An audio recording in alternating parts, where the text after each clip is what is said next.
Hey guys. Here is what if Naruto descended into madness. When Naruto wakes up to a dead body in his bathroom, he begins a quick spiral into madness. Hit like and subscribe if you like this one, and also please check the author in the description. Let's start. We are pain, that's all.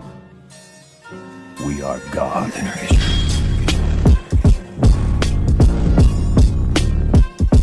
The moment he opened his eyes, Naruto knew he was a dead man. It was as clear as the bloody water that lapped gently against his stomach and the copper taste that clung to his taste buds. Naruto's hands gripped the side of the tub as he tried to climb to his feet, terror gripping him like a vice at the sight of the blood-filled bathtub. But a pain shot up his limbs and he sat down with a solid thunk and splash as the pain drew his attention. Naruto lifted his arms to examine them and had to cover his mouth as the scream of horror tried to force its way out of his throat. Dizziness came upon him as Bao rose, but he managed to swallow it all down as he once again inspected his arms. There was 2 long vertical gashes from wrist to the bend of his elbow, long, angry, and jagged as if the cut had been quick. They were about an inch deep, and had surely bled quite a bit, but the deep crimson water could not have come from such wounds as his. Steeling himself and the sobs that threatened to consume him, Naruto once again gripped the sides of the tub and slowly gained his feet, and cried out at the sight of his naked body, littered with gashes and lacerations from his chest to ankles. Naruto's hand flew to his mouth as the sob burst from his throat, his vision clouded by hot tears. He began to feel lightheaded and swayed on his feet, but he was determined to get out of the bathroom, and as he turned towards the door, his eyes fell upon the body, and he knew he was a dead man. Lying on the bathroom floor was the body of a middle-aged woman with long brown hair and pallid skin, the kind that had no blood to keep it that warm color. Her neck was twisted at an odd angle, eyes dull with death, face swollen from what looked like a beating. There was a smear of blood near her wrists and out of her mouth, but by then Naruto was hyperventilating and had yet to notice.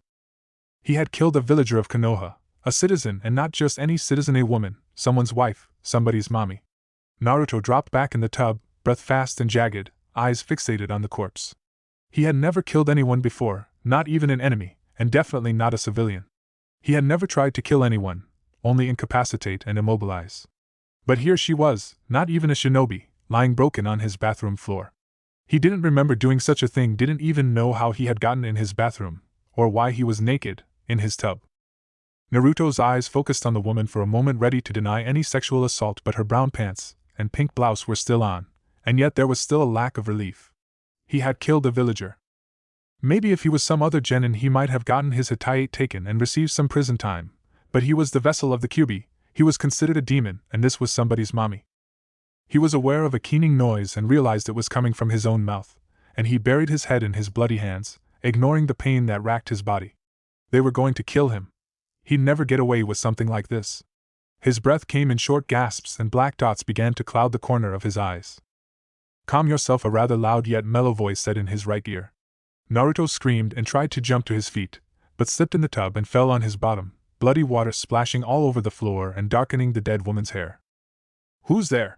Naruto cried, eyes darting to the door, then at the body. The voice had been male, commanding yet lax, as if the person it belonged to had lived a very long life, had seen many things, and had not been fazed at it all.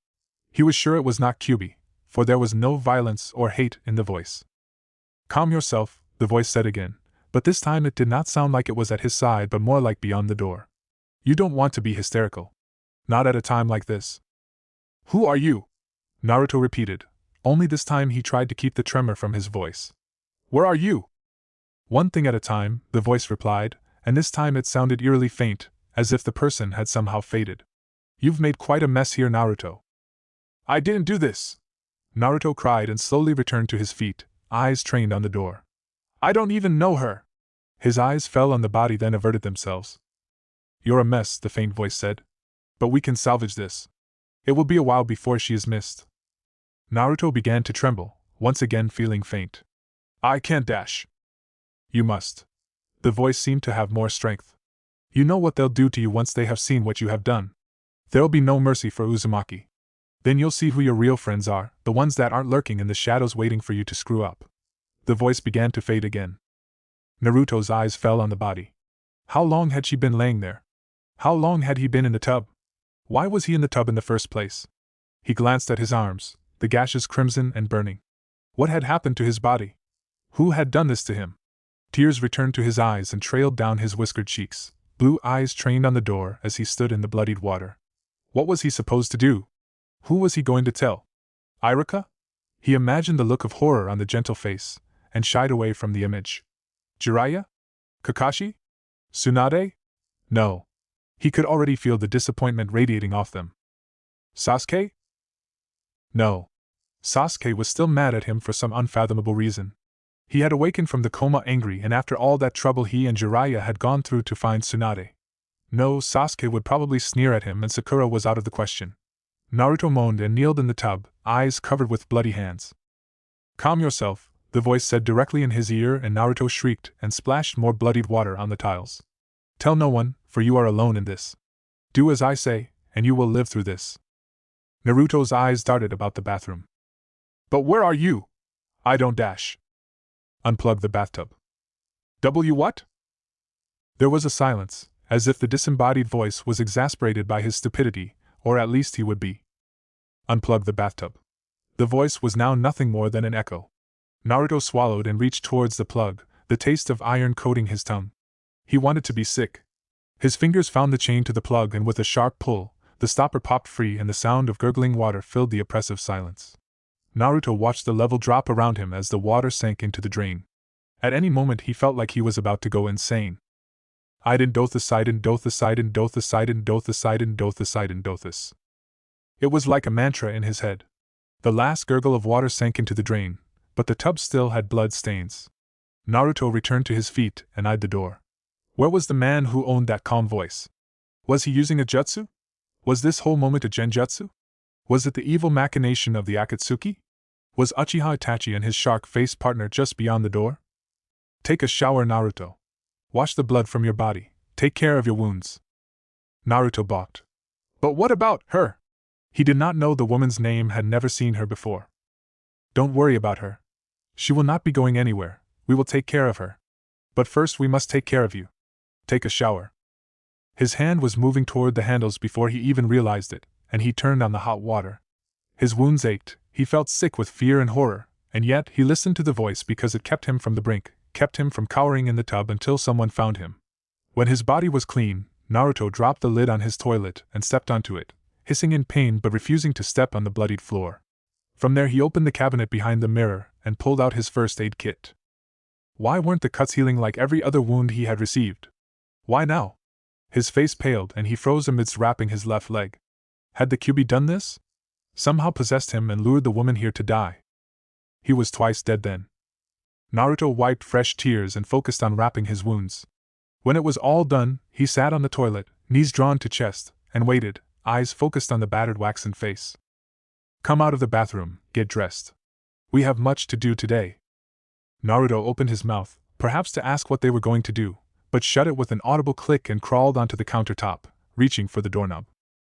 Barely 13 and already on death row. Naruto pulled the door open, leaped over the body and twisted himself into the hallway, slamming the door shut behind him. Immediately his eyes searched for the man of whom the voice belonged to, but the hallway remained dark and oppressive. Where are you? Naruto called and stepped toward the living room, taking in the kitchen as well since they were both connected in his small apartment. The living room was littered with ramen cups and old discarded scrolls from the Ninja Academy, and his kitchen looked much the same. I'm in your bedroom. Again the voice was like a distant echo. Naruto spun on his heel and stared at his bedroom door, which was slightly ajar. Naruto swallowed, throat suddenly dry as he took a shaky step towards the bedroom. Whoever it was in there, and he was having a hard time picturing him. Would he be cloaked in a black coat with crimson clouds, or would he be some deceptively young man with eyes older than time? Naruto was at his door, heart pounding in his ears even as he strained to hear some sort of sound from the room. He lifted his hand and slowly pushed the door open, eyes immediately taking in the scene. His room was empty. There was clothing littering the floor. A few comic books lay on his rumpled bed along with a stuffed animal. His closet was open, clear for all to see that there was no one occupying the space, and more ramen and scrolls completed the scene. Was this some cruel joke someone was playing on him? Perhaps it was a fake corpse in the bathroom? Naruto lifted a hand to scratch his head and his arm burned, causing his eyes to fall to his bandages. No. The pain was real. This was real. Where are you? His voice seemed obscenely loud in the silence. His eyes darted around his room. I'm right here. The voice was close this time, like right in the room, and Naruto's eyes darted to the ceiling, half expecting to see a ghost of some type. But no one was there. Naruto gave a weak laugh and ran a hand over his face. Don lo seat and lo seat and lo seat and lo seat and lo sight. His eyes fell on his bed again and connected with the black beaded eyes of the stuffed frog polyester and cotton. Naruto backed up into the hallway and dropped to his knees, feeling cold. The frog sat amongst his rumpled covers, in its normal crouching position, and he was sure it was watching him, like those dead plastic eyes held some kind of life behind them. This was madness. It can't be, Naruto rasped, eyes stuck on the now seemingly sinister frog. Calm yourself. The voice came clearly, and yet it still seemed that it might have come from somewhere else. It's not possible. You're not real. His eyes darted around. This must be a genjutsu. Yes, that's it. Naruto jumped to his feet and ran to his dresser, pulling out a pair of plaid boxer and shoving them on, ignoring the constant burn of his wounds. He dashed out of his room and into the living room. Okay, he shouted, tears once again clouding his vision. I get it. Ha ha! Wimpy Naruto! He rushed to his balcony and pushed aside his blinds, stepping out. You can sto - words died in his throat. Konoha was silent, the streets vacant. Naruto's eyes moved to the pre-dawn sky and true dread descended upon him.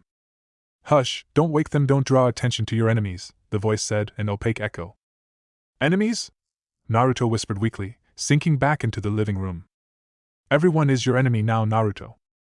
Naruto slumped on the couch and stared at the floor. All his dreams, crushed between one moment and the next, dreams that now seemed so fragile. How easily it could be ruined by one wrong move, the one move everyone was hoping he would make, the move he never imagined making.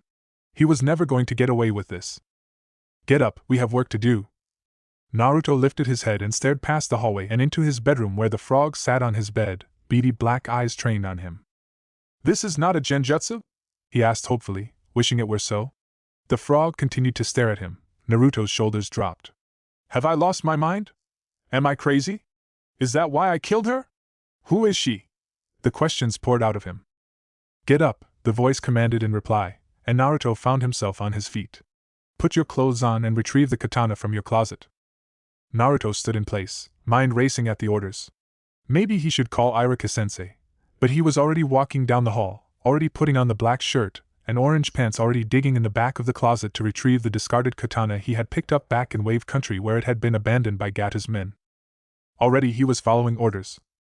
Naruto pulled out the sheathed blade and turned to the frog, who remained in the same position, staring lidlessly at the door.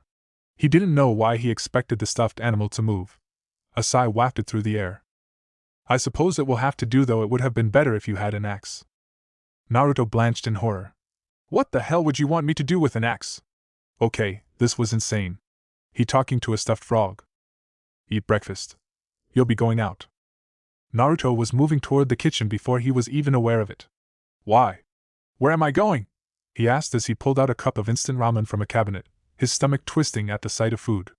There was a dead woman in the bathroom, and he was taking orders from a stuffed animal. Have you ever made stew before? Naruto froze while peeling back the lid and slowly turned towards the hallway, then moved a bit towards the right until the bedroom came into view and the frog could be seen on the bed, watching him.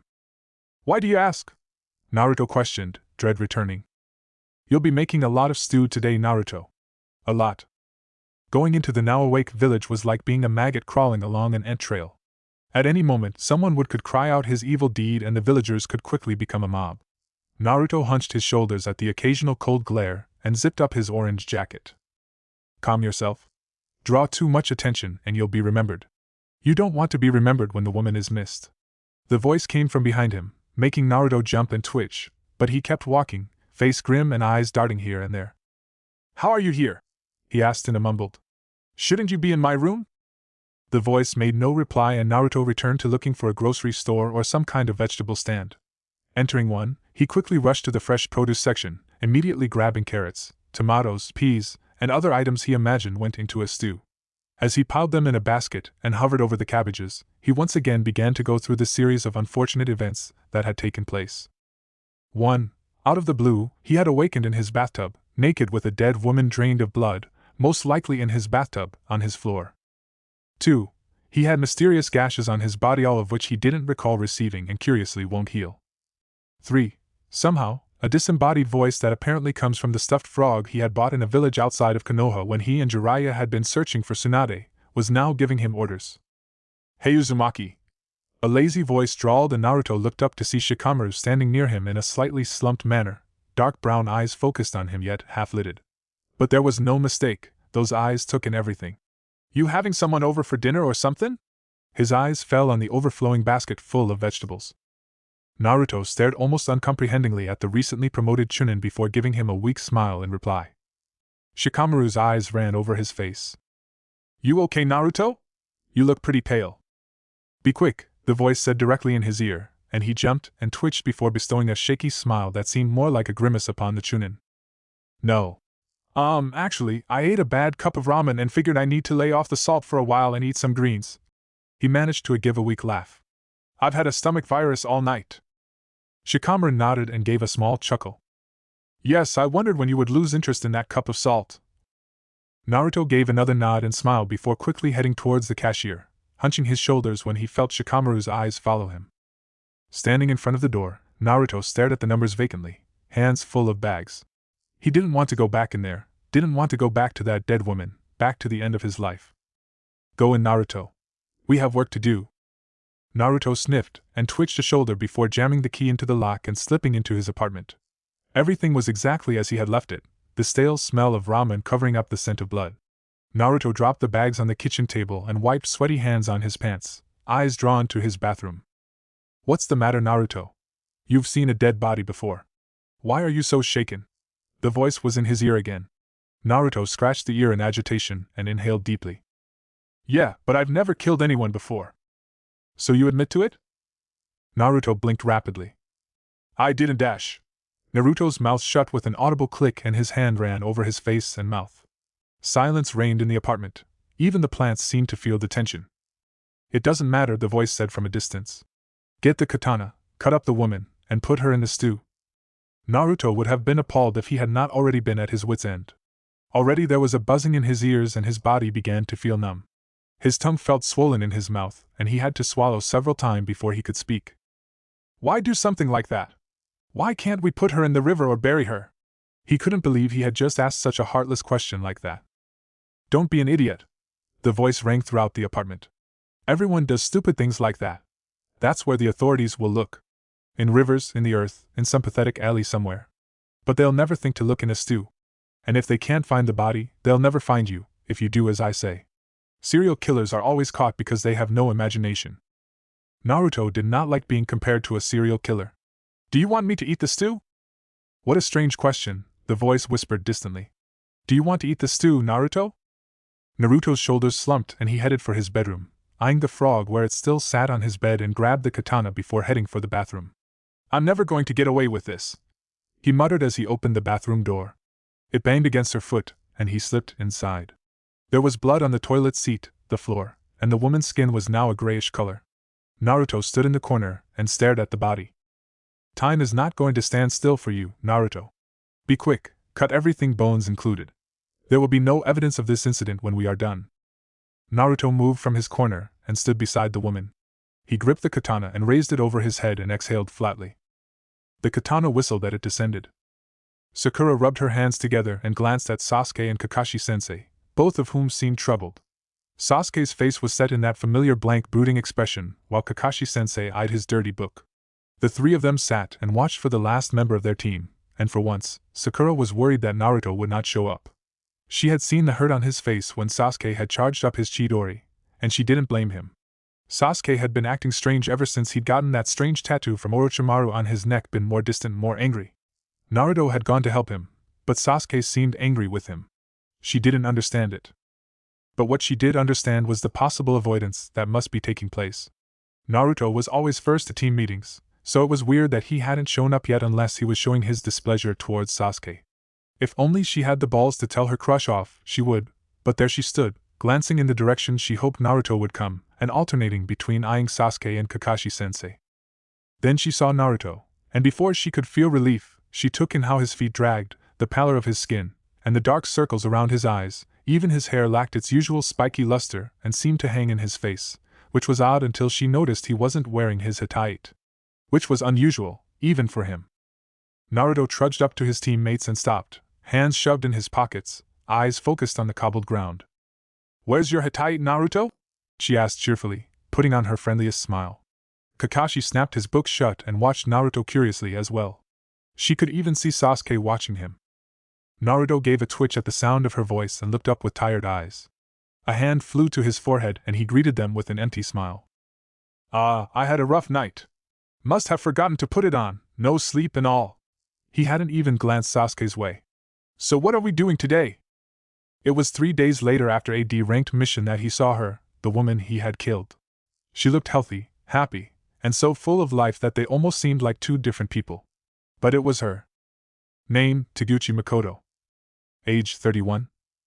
Height, 5 feet 6 inches. Weight, 130 pounds. Wife and mother of 2. Last seen at the West End Market. Taguchi Makoto, our mystery woman, now has a name, or had one. She is nothing now, Naruto. Forget her. Move on and no one will even imagine your involvement. "Hey Naruto! Are you coming?" Sakura called, and Naruto followed after them quickly. "My cuts have healed. Why did it take so long for them to heal? Where did they come from? Did she do it to me?" There was no reply from the voice, and Naruto separated from his teammates with a quick "see you later." He returned to his apartment with its clean surfaces and cleanser scent. He sat at his kitchen table, and under that scent lay the rich scent of stew. His tired eyes darted to his stove, a stove that had spent all night heating up 6 pots of stewed Makoto. He had dumped all the pots in the dumpster where it would surely be eaten by the hungry rats that dug through the trash nightly. Images of himself chopping her poor body flashed through his mind, and he flinched miserably. "Go to sleep, Naruto. You have not slept in some time. Rest yourself. You'll feel better in the morn." "Shut up!" Naruto shouted suddenly, and jumped to his feet, knocking his chair to the floor. "Stop talking to me! Who are you?" He dashed into the bedroom and grabbed the katana that lay under the bed. He turned toward the frog and in a rage, brought the katana down on the stuffed animal, stabbing it through its polyester back. He hacked away as fast as he could, tearing through fabric and pulling out the cotton innards, until his breath was short and the head was the only thing whole. Naruto staggered back, trying to catch his breath, while the frog's head stared at him accusingly. "Well, that was pointless," the voice hissed. "But tell me, do you feel better?" Naruto ran from the room and flopped on the couch, catching his breath before he curled up in a ball and tried to shut the world out. And his thoughts returned Naruto, which was no surprise since the blonde idiot was all he could think about, and his new ascension to power that the dead last had somehow acquired. He had been shocked at the display when the blonde fought against Gaara of the Sand, had been enraged when Itachi had shown interest in him. And even the skirmish he had initiated had shown how much Naruto had improved. But how? Did he have to leave Konoha too? Did he need a Sannin to acquire the power he needed for vengeance? And then there was Naruto himself, who for the last week had shown some unnatural behavior toward his teammates and sensei. He seemed preoccupied, distant, and often agitated. At first he thought Naruto was mad at him, upset about the skirmish on the hospital roof, and he could admit he was out of line, but it wasn't like Naruto to hold a grudge. But maybe it wasn't him. Maybe Naruto was upset about something else. Whatever it was interfering with training. He had half the mind to show up at Naruto's door and ask what his deal was. But why did he care anyway? Naruto just got in the way. Everyone in this village got in his way. Maybe he needed to find another path to power. Naruto wasn't his concern. Guilt and shame. 2 states of being that were horrible when combined, and they lay upon his soul like a suffocating blanket. When he woke to the smell of blood and the now familiar burn of his body, he did not scream, he did not cry, he only shut his eyes and took a deep breath. He laid his head back and let his emotions run over him, and was not surprised when it was so few. Guilt, shame, and exhaustion. He was so tired, physically, mentally, emotionally. It had been 2 weeks since Taguchi Makoto, and he had lost 10 pounds in that time. His teammates kept asking him what was wrong. Iruka had even stopped by to see if he was alright. Tsunade hadn't asked him if he was okay, but her eyes did all the questioning, the eyes of a medic need that surely saw the 10 pounds he was missing. He was just too tired to feel all that much beyond guilt and shame. He lifted an arm and stared at the gash that started mid-arm to elbow and wondered why whoever had done this just didn't cut an artery and be done with. His tired blue eyes moved to the body. It was a man, from what he could see, and he turned away to stare at the porcelain wall. "You've had your moment," the voice echoed from a distance again. "Now we must get to work. Clean yourself, get dressed." He asked no questions. He unplugged the tub like it was a ritual, turned on the shower even as the blood drained, and began to wash his burning body. He vaguely noticed that the lacerations were in the same places as the previous, but he was too numb to care.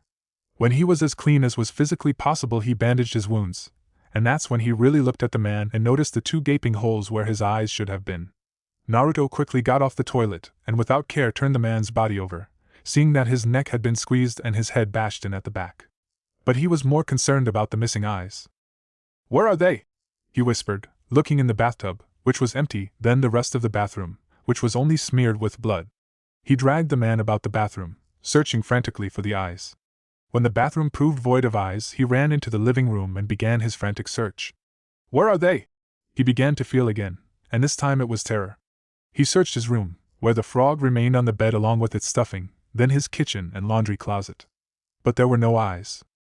"I don't think they're in here," the voice said in a strangely hushed voice, and Naruto stopped his dash into the living room, eyes darting around. He swallowed, and something lodged in his throat. Something had come up.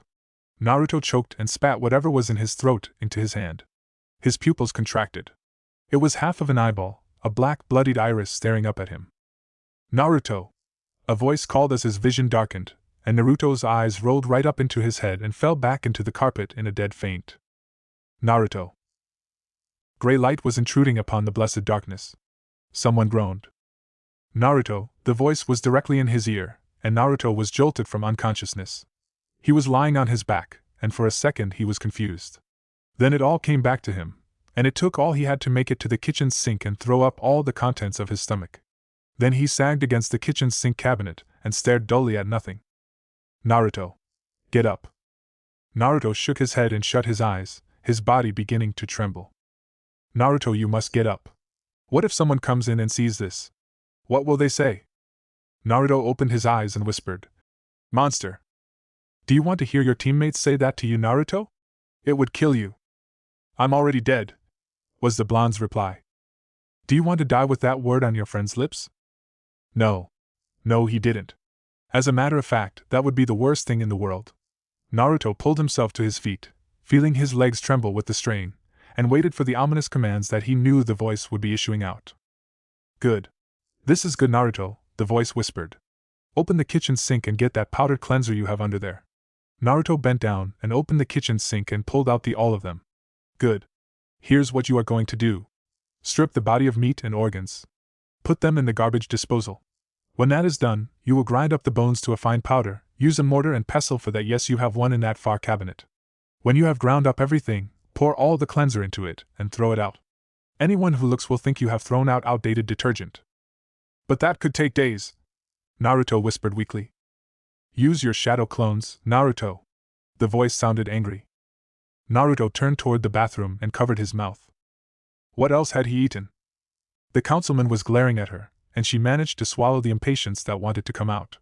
She didn't know why she had to deal with these old outdated bastards whose minds still seemed about 3 decades behind. "We'll do everything we can to find your son, councilman. I assure you, I have already sent several Chunin out to investigate." "Chunin? I don't want Chunin searching for my son. I want Umbuhel. I want your best hunter on it, Tsunade." Before Tsunade could reply, the man stormed out of the room, and as the last of him disappeared, Jiraiya appeared with a smoky pop. He glanced back at the slamming door before lifting a hand in greeting and slumped down in front of her. "What's up, Tsunade?" The Godaima sat back in her seat with a sigh and glanced at the picture at the corner of her desk, a grinning Naruto with a laughing Jiraiya ruffling his hair. She looked at the toad Sannin. "I need you to go check up on Naruto. He hasn't been doing so well, so much that he's looking sick and many of us are noticing. He won't say anything to me or his teammates. Perhaps he'll say something to you. Take him out for ramen or something, whatever it takes. I want to know what's hurting him. I want to know why I feel so much dread when I think of him." Jiraiya stared at her for a moment before nodding and jumping to his feet. "I'm on it," he said with a grin that eased the worry in her for a moment before popping out of existence. There was a knock on his door, and all his bunshin froze in their work. Naruto looked up at the door from his place in the kitchen, where he had recently placed the last of the man in the disposal. He glanced back at his bunshin, and watched as the last of the grinded bone was poured into the bucket full of bleach cleanser. There was another knock as the bunshin shook the bucket to mix up bone and cleanser, and he flipped the switch on the disposal to grind and destroy lasting evidence of the man. Then he went to the door and opened it. Jiraiya blinked down at him, then smiled. Hey brat, what have you been up to? His eyes darted around to the several bunchen that stood in his living room. The heavy smell of bleach assaulted his nose as he glanced down again at his student. Naruto looked like shit. Bruised eyes, waxen skin, and the 10 pounds he somehow knocked off were showing, and it wasn't flattering. Nothing, Naruto said, and his voice was a faint rasp, as if he spent it all on screaming. Was going to clean my place but my bleach expired and I have to throw it out. At this a bunchen picked up the bucket full of the cleanser and strode past him and down the stairs toward the garbage. Oh, Jiraiya said, at a loss for words. He so did not know how to deal with a quiet Naruto. That's perfect then. Do you want to get ramen or something? My treat, he said with a wink, but his grin faded when Naruto began to walk away from him and the bunchen popped and dissipated. The blonde glanced back at him and gave a wan smile. Hell, it didn't even qualify as one. No, I'm sorry. I've been under the weather lately, and I don't feel like eating right now. Thanks for the offer though. Maybe I'll take you up on the offer some other time. But by the way he said it, it was eerily clear that there would be no other time. Something was seriously wrong here. He stepped into the room as Naruto dusted some powder off of his floor and placed some dishes in the sink. Naruto, he called in a serious voice, and the youth turned tired blue eyes on him, and waited quietly for him to continue. This was too unnatural. Is something bothering you? I heard you got into a fight with Uchiha some time ago. Wanna tell me about it? He sat on the windowsill and made his face look as understanding as possible. But that began to fade at the puzzled look on Naruto's face, a look that said clearly, what fight? Then the eyes deepened, as if Naruto was forcing himself to remember, and then his eyebrows rose in surprise. Oh. That. What about it? This was not going well. Naruto, everyone is worried about you. You don't look well. If something's bugging you, let us know, we'd love to help you out. We're your friends, Naruto, we won't turn our backs on you. His touching speech was rewarded by a burst of laughter, a wry bitter laughter that sent chills down his spine. Naruto ran a hand over his face and through his hair before he hiccuped to silence and smiled grimly at the Sannin. It's nothing like that, Perf Sannin. It's merely just a case of bad ramen and some unhappy trips to the toilet. We've gotten to know each other so well lately. I think it's just food poisoning. I'll be alright. Tell everyone not to worry.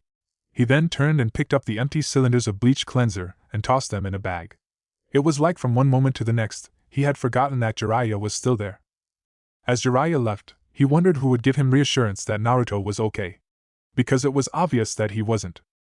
The very next day he was rewarded with the name of his newest victim. Hayakawa Hattori. They were doing everything to find him, because he was a councilman's son. He had killed the councilman's son.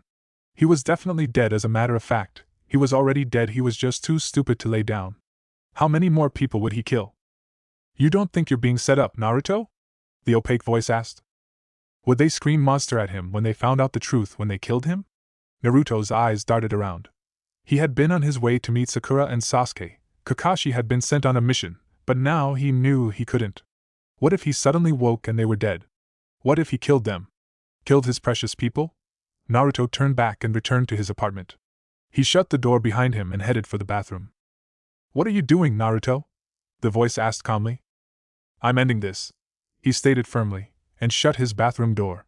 He pulled out a kunai and meant to run it across his wrists, but startled himself when he simply ran it from mid-forearm to the bend of his elbow. He stared in shock at the wound before raising his eyes to the mirror. I've been doing this to myself the whole time, he whispered, eyes wide in realization. He lifted up his shirt and ran the kunai along the ghost of the previous gashes, watching the recently healed skin split under the sharp kunai. He dropped the kunai and dashed from the bathroom, running into his bedroom closet and grabbing the rope that lay curled in the back of his closet. He didn't remember slinging the rope to the ceiling fan, or making the second loop, or getting the chair for that matter and standing on it. He only became aware as he put his head through the loop. He froze with the voice in his ear, the voice sounding eerily just like his own. Are you sure, Naruto? Are you sure? His voice asked, and his eyes filled with tears. Yes. Yes, I'm sure. I just don't know why.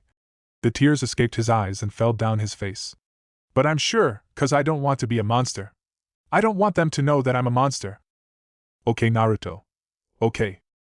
The loop was around his neck. All he had to do was kick the chair from under him. His eyes fell on the picture of Team 7, how they looked happy. Even Sasuke looked like he was trying to hide the grin just beneath the surface. Maybe he should leave a note?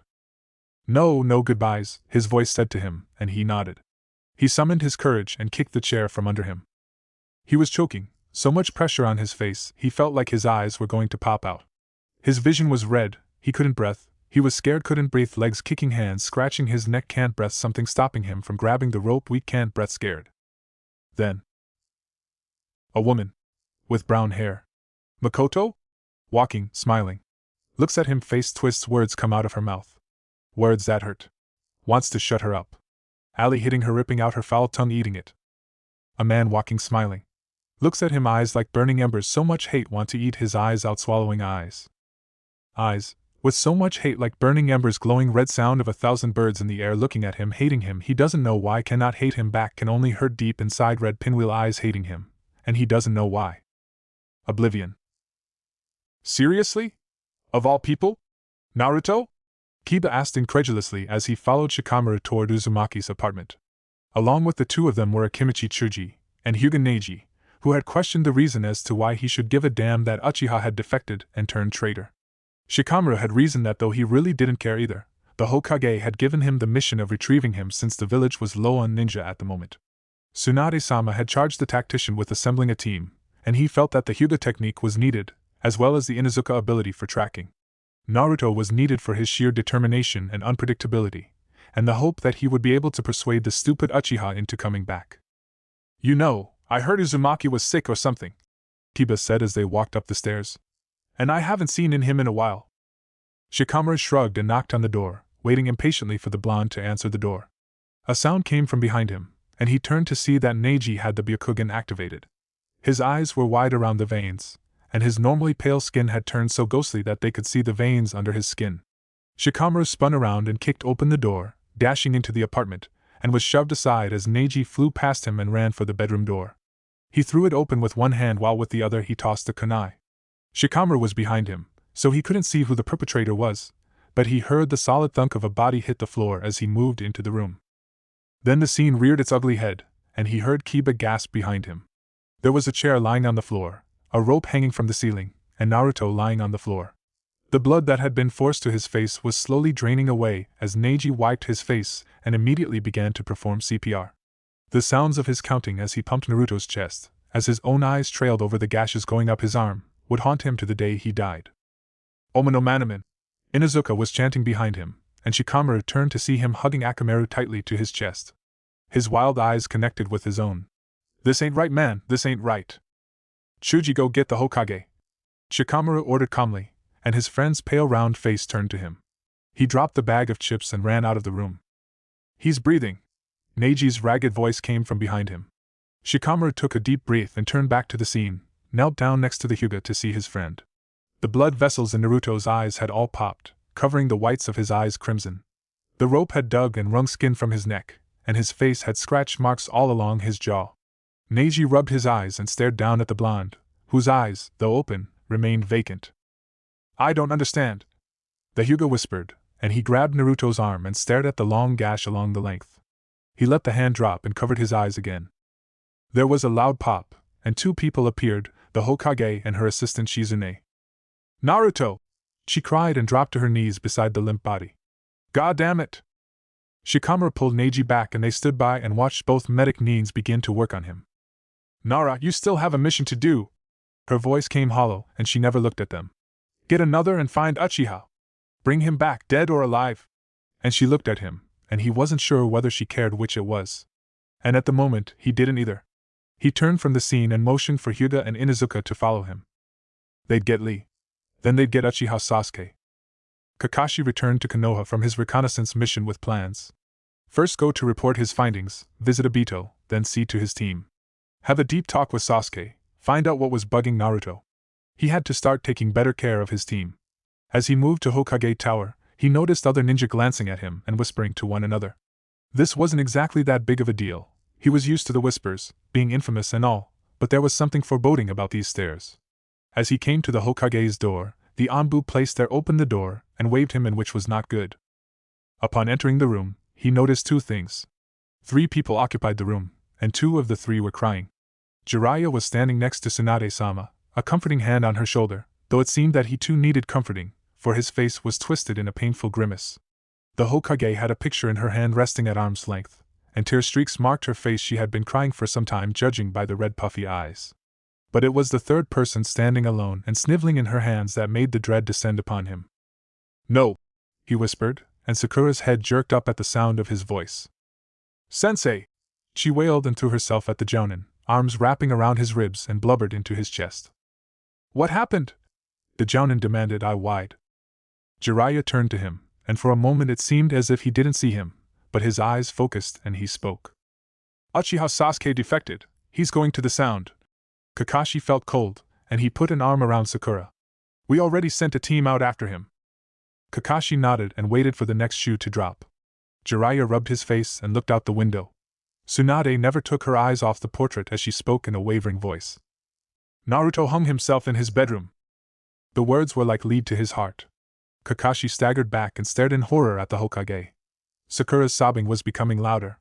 "What?" "He was saved in time." Tsunade wiped more tears from her swollen eyes. "But the lack of oxygen shut down important parts of his brain that we can't activate." Her eyes fell on him, devastating in their pain. "He's alive, but he's as good as dead." When he later entered the room, after he had gotten ready to follow the team out to find Sasuke, he steeled his heart to the sight he was about to see. But the room was white and peaceful, with flowers beside the bed. His eyes fell on Yumino Irika, the Academy Chunin, and one of the closest people to Naruto's heart. The man was pallid, and his eyes were tired and hurt. He looked up from the bed and his lips turned into a hard line before he looked back down to the figure that lay in the bed amongst the beeping machines. Kakashi moved and stood by the bed, then looked down at his number one loud-mouthed ninja. Naruto lay amongst the sheets, tubed up, and yet he didn't look so bad. His wounds, whatever they were, had been healed, and though he was pale and thin, he didn't seem to be in any pain. He just seemed to be in a deep sleep. "Sasuke gave no warning," Irika said suddenly, taking Naruto's limp hand in his. "And no one saw him near Naruto's apartments, so he couldn't have known that Sasuke was leaving. It must have been something else." He gave a hoarse, dry laugh. "I wonder what it could have been." There was sarcasm in that last sentence. Kakashi remained silent.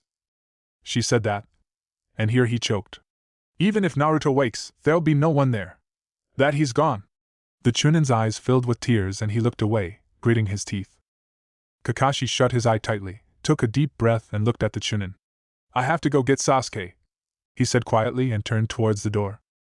"You do that." Irika's voice followed him bitterly out the door and into the hall. Irika looked down at his favorite student and gripped his hand tightly. "Please come back, Naruto," he whispered, but there wasn't so much as a spike in the heart monitor. The door opened, and Shizune entered. "Yumino-san, you've been here for days. Why don't you go home and get some rest? We'll let you know if there are any changes." But the look in her eyes said clearly that there weren't going to be any. Irika swallowed, and his shoulders slumped as he stood up and slowly exited the room, eyes falling on the blonde. When was the shock going to wear off? The doors shut behind them. The room was engulfed in silence but for the steady beat of the machines. Naruto's eyes darted open, blue assaulting the world, but they were vacant, and they stared at the ceiling without seeing it. The heart monitor remained steady. The room remained quiet, a deep silence. The silence of the damned. Chapter 1 Sequel. He woke with such a start that his body gave an actual jerk, and he blinked as the bright light in the room began to fade, and images became clear. He was staring at the ceiling. He blinked again, and his eyes burned, watered.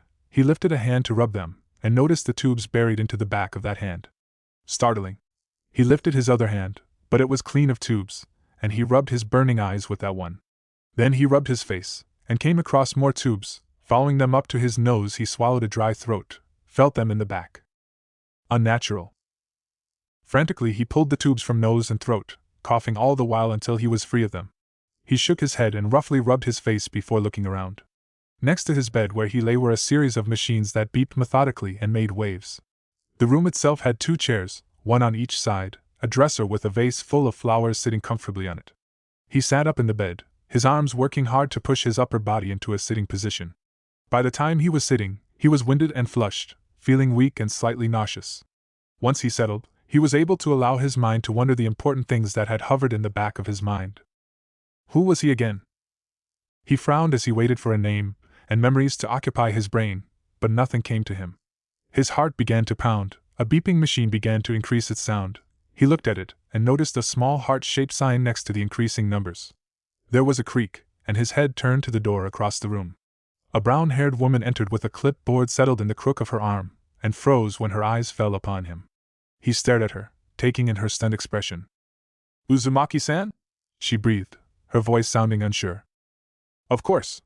He was Naruto, Uzumaki Naruto. He was 12, a genin of Team 7. His teammates were Sakura and Sasuke. His sensei was Kakashi. How had he gotten in a hospital? "Uzumaki-san?" He realized he hadn't responded to the nurse. "Yeah?" Or he meant to say yeah, but his voice cracked and broke over the word, and he sounded funny, his voice deeper. The woman exited the doorway, rushing away. He stared down at his hands. They were larger and bonier than he remembered, fingers longer. How had he gotten here? He was Naruto. A headache bloomed. He was Naruto, and the headache increased. He pinched his forehead in a hope to alleviate the pain. The door opened and a man entered, followed by the woman from before. He moved to the machines, taking in the stats, then turned to look at him with dark, intense eyes. "Hello, I'm Dr. Chiza. You're at Konoha General Hospital. How are you feeling?" Thirsty, Naruto thought. Hungry. Confused, very confused. "Fine," he muttered, voice cracking around the word, hair falling into his face, startling him. He quickly discovered how long it had gotten, down to his shoulders, wild, all over his face. How long had he been here? "How long have I been here?" He swallowed harshly and looked for a glass of water, spying a glass and jug sitting just beyond the flowers. With shaking hands bigger than he remembered, he gripped jug and cup, spilling it over his hands and onto the table. The nurse leaped forward and took them from his hands, quickly pouring him a glass. He swallowed a couple of gulps gratefully, feeling it rush down his esophagus before he turned to the doctor. "How long have I been here?" he repeated again. Chiza patted his shoulders in a failed attempt of comfort. "Let's not worry about that right now, okay, Naruto? First, let Dash not worry about it." How could he not worry about it? He couldn't remember how he had gotten here, and he didn't know how long he had been here. Why shouldn't that worry him? "Naruto," the doctor was saying, but Naruto could barely hear him over the incessant beeping of that machine. Each beep was like a kunai between the eyes. "Shut that off," he commanded, rubbing his face. "Please shut that off." "Calm down," the woman was saying, gripping his other shoulder. He didn't like that. He didn't know this woman. He didn't like her touching him. He slapped her hand away and turned toward the machine. He managed to hit it once before his arms were grabbed, before he was held down. "Let go of me!" he shouted, vaguely aware of more people in the room just as something cool rushed up his arm and into his chest. Suddenly the pain winked out of his head so fast it made him dizzy, and what little strength he had faded, leaving him blinking at the ceiling dully. He was practically brain dead, came an incredulous whisper above him. "Yeah, but you know who he is," another replied. Something about those words. Tsunade headed for Konoha General in a hurried gait, Shizune following behind her, eyes wide with excitement and disbelief. When they had gotten the call that Naruto had miraculously awakened, her response had been to stare stupidly. She'd been to see Naruto just last week, and he had been as limp and unresponsive as he had been for the last 4 years. And now he had awakened? It was too unbelievable, too much like fantasy to be real. She still didn't believe it as she and Shizune entered the hospital, didn't believe it as Dr. Chiza approached with an excited grin. "We don't know how it happened, but one of our nurses came in and there he was, sitting and staring at her, even talking." Talking? She hadn't even dared imagine that. They walked into the room, she admitted to a brief pause as she took him in. There were visible differences. His hair was everywhere when it was usually combed and neat. The eyes that had stared emptily at the ceiling were now blinking sluggishly. A hand that used to lay motionless at his side now came up to brush shakily at the hair in his face. Her heart pounded. The answer to the question that plagued all who cared for him would soon be answered. Why had he done it? She sat at the chair on his right. Naruto still seemed focused on removing a strand of hair from his face, dilated pupils showing that he was drugged. She lifted a hand and ran it an inch above his body, taking in his vitals. Brain activity slightly slowed due to the drugs, heart rate stable, lungs working at normal capacity, if slightly weaker due to lack of activity. She brushed whatever hair Naruto's drug-induced mind thought was there and paused as Naruto's eyes turned to her. "Ba-chan," he slurred, and she quickly wiped away a tear that had escaped. She nodded, deciding it was safer not to say anything, and just ran a hand through his hair, fingers getting stuck in a few tangles. He dropped his hand on his chest and continued to stare at her. "Hey Naruto," Shizune whispered from his other side, and the blonde turned his head in her direction. He murmured, and her eyes teared up, looking up at Tsunade. "He recognizes us," she commented. How could lasting damage suddenly disappear? Do you think? She drifted off into a suggestive silence. Truthfully, Tsunade didn't care how he had awakened and by whose power wasn't something she was going to agonize about. Naruto had returned to them. Something dropped down on her hand, and she was startled to see that it was Naruto's hand. The boy was looking at her. Long, he slurred weakly, and she leaned forward to hear him better. Long have I been here? Tsunade grimaced at the question. Though he was clearly drugged, there was an unnatural intensity in his cerulean eyes that sent warning bells off in her head. She glanced over at Chisa, who was standing by the door, and he shook his head minutely as their eyes connected. A dangerous question then. For some time, she replied cautiously, and the blonde shut his eyes as if her words pained him physically. You'll be okay. She patted his hand, which he removed and let flop on the bed. His eyes opened and stared at the ceiling in the same empty way they had been for the last 4 years. Naruto? She touched his face and he flinched. He was still there. Words stopped in a cold silence as their minds rolled over their questions. Had it been Sasuke's attempted defection that had driven Naruto to do what he had done? Her face darkened at the thought of the Uchiha. Shikamaru's team had slowed the sound 4 down, but it was Hatake Kakashi that had caught the boy, who refused to listen to reason. It was, however, Kakashi's timely mention of Naruto's attempt at suicide that had given the Sharingan user pause enough for his capture. He had seemed genuinely surprised. So what had it been? Kyuubi? It was their only conclusion. It was no mystery that the life of a Jinchuriki was a hard, unfair one, but Naruto had borne it with a grace that many others had lacked. Naruto had a vigor for life that had inspired all who knew him except those last few weeks. Something had happened. But what? It was a full year before Sasuke had been allowed back as a Konoha ninja, the council's decision, and it was another 6 months more before Sasuke paid a visit to Naruto. Sakura had told her it had been a quiet affair. Sasuke had stared at Naruto, hands stuffed in his pockets. Naruto had stared at the ceiling, unaware of his friend as he was of everyone. Would you like to see your team? Kakashi? Sakura? Naruto's mouth opened. Sasuke? Naruto's brow furrowed, and his mouth closed, eyes never moving from the ceiling. Of course, Naruto had been replaced by Sai, Danzo's ilk, and he barely got along with Sasuke and Sakura. At that the door opened, and Sakura came in with a fresh batch of flowers, Yamanaka Ino following right behind her. Both girls froze as their eyes fell on them, then drifted over to Naruto, who was blinking at the ceiling. Sakura's eyes widened and darted back to Tsunade's, pleading silently for confirmation to what she was seeing, but Tsunade didn't have to say anything because Naruto took that moment to reply to her question.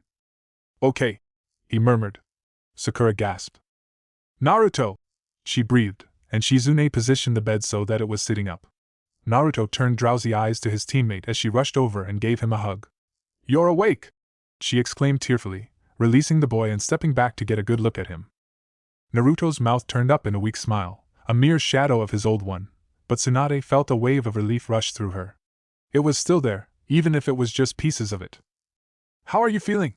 Sakura asked, as Ino took the flowers she had in her hands and put them in the vase, removing the older ones. Confused, Naruto replied, head drooping a bit. Sakura nodded and gave him another hug. Naruto lifted his head and gave another smile. What happened? Tsunade quickly stood up, putting a hand on the girl's shoulder before she could reply, but it was unnecessary. Sakura's face was solemn, and clearly she was having a hard time meeting his eyes. Naruto saw this and gripped the rails of the bed, pushing himself up more. Just tell me, he demanded, blinking rapidly, and she realized he was fighting the drugs. Out of the corner of her eye she saw Chisa make some quick gestures to a nurse that had been hovering in the doorway, who quickly rushed off. Don't baby me, Tsunade dash. Naruto, calm down. Tsunade put a hand on his shoulder, but Naruto slapped it away angrily, pale face flushed. Don't tell me to calm down. Tell me what happened. Why am I here? What dash? He cut himself off as the nurse returned, too slow to hide the syringe. Naruto had seen it, and slumped back in the bed, eyes smoldering and sullen. The nurse paused, looking from Chisa to Tsunade, unsure if she should still administer it now that Naruto had calmed down. He hadn't really, he just didn't want to be sedated again. Naruto. Chisa stepped forward. We think it's best for you to remember on your own instead of breaking it to you harshly and inadvertently cause more damage. He hesitated, then continued. We will tell you that you have been here for a few years, but I think you already know that. Let's just focus on getting you up and moving about first, okay? Your muscles are very weak right now, and it'll take some work in getting you mobile again. Can we work together on that? Naruto rubbed his face a little too roughly but nodded, looking weak now that the adrenaline had run its course. Great. Chisa seemed pleased and a little too relieved that Naruto had chosen to be reasonable. Sakura was biting her lip in concern. Ino was still by the flowers, eyes watching everyone uneasily. Tsunade sighed. I've got to get back to the tower. I'll be back, okay, Naruto? The blonde didn't look at her, instead staring at his covered feet. She patted a bony shoulder. His body had been fed through TPNs, and though it gave all the necessary nutrients needed for the body to survive, it still wasn't enough to keep it at a healthy weight. She headed for the door, Shizune following after, and glanced back at the miserable figure he portrayed. Tough days were ahead of him. He didn't know when Sakura had left, could barely recall any of her words, couldn't think much beyond the growing sense of dread that had descended upon him with the realization that no one wanted to tell him what had happened. Something terrible had happened, something he had done, or something that had been done to someone he cared about. It wasn't Team 7 though Tsunade had mentioned Sasuke and Kakashi, and Sakura had been with him though he couldn't remember a thing she had said to him. What frightened him was that the harder he tried to think on it, the more the weight seemed upon him. Something terrible. Here you go, Uzumaki-san. The woman's voice startled him, and he looked up as she set a tray of mush before him, on the small tray/table. I know it looks nasty, and you probably want something with more substance, but your stomach hasn't had much in it for some time, so we need to start small, okay? He nodded, which seemed to please her, and he was hungry, so he gladly took a spoon and shoveled some down applesauce, the best he had ever tasted. Hair fell into his eyes and he brushed it out of the way as the woman told him to push the button if he needed assistance, then left. When he looked down at the tray, the applesauce had disappeared. In its place was a woman's face, just the skin of her face, with large brown eyes and several brown strands of hair stuck to the edges. She was looking at him. Naruto slapped the tray away from him and jerked from the bed, IVs and other tubes pulled roughly from his flesh. His legs crumbled beneath him, and he collapsed to the floor, arms only stopping him from bashing his face into the linoleum. With a gasp, he dragged himself away from the bed, as far from the tray as he could, until his weak, traitorous body refused to move, and he lay on the cold floor in a flimsy gown, bleeding in several places. He knew that face, he'd seen it before, her identity hovered at the edges of his mind. He only had to think a little. What happened to Uzumaki-san? He looked up, startled to see the woman standing by the bed, looking down at the tray, then at the IVs that dangled from their poles. She picked up the tray and scooped up the applesauce, plopping it into the tray and setting it aside, her eyes focused more on the IVs. Why did you take them out, Uzumaki-san? He looked at the IVs, and then it hit him. He was in bed. How had he gotten back onto the bed? Just a second ago he had been on the floor, unable to move. He looked at the woman, and she must have seen the confusion in his eyes, for her eyes softened. All right, don't be afraid, you just took them out a little sooner than we planned. Why don't you lie back and I'll get you more applesauce? He shook his head rapidly, eyeing the mush. No, he wasn't hungry anymore, he was far from hungry now. All right, maybe later. She turned the bed from its reclined position so he could lay fully down. He stared at the ceiling, mind running a mile a minute. He didn't remember getting back into bed, that was something he should remember, right? There was a prick in his hand, but he didn't notice. Who was the woman?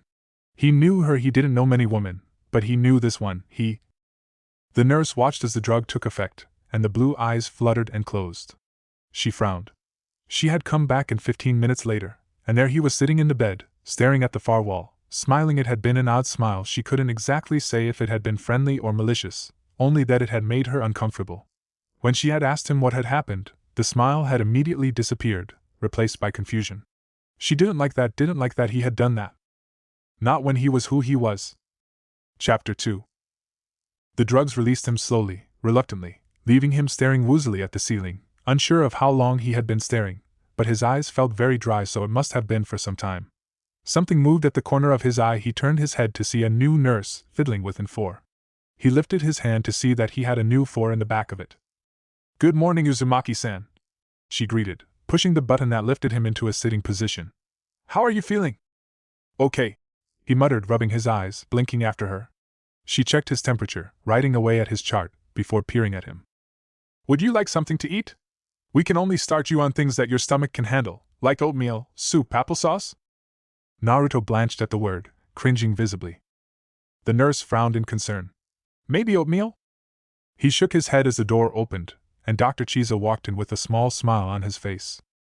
Good morning, Uzumaki-san.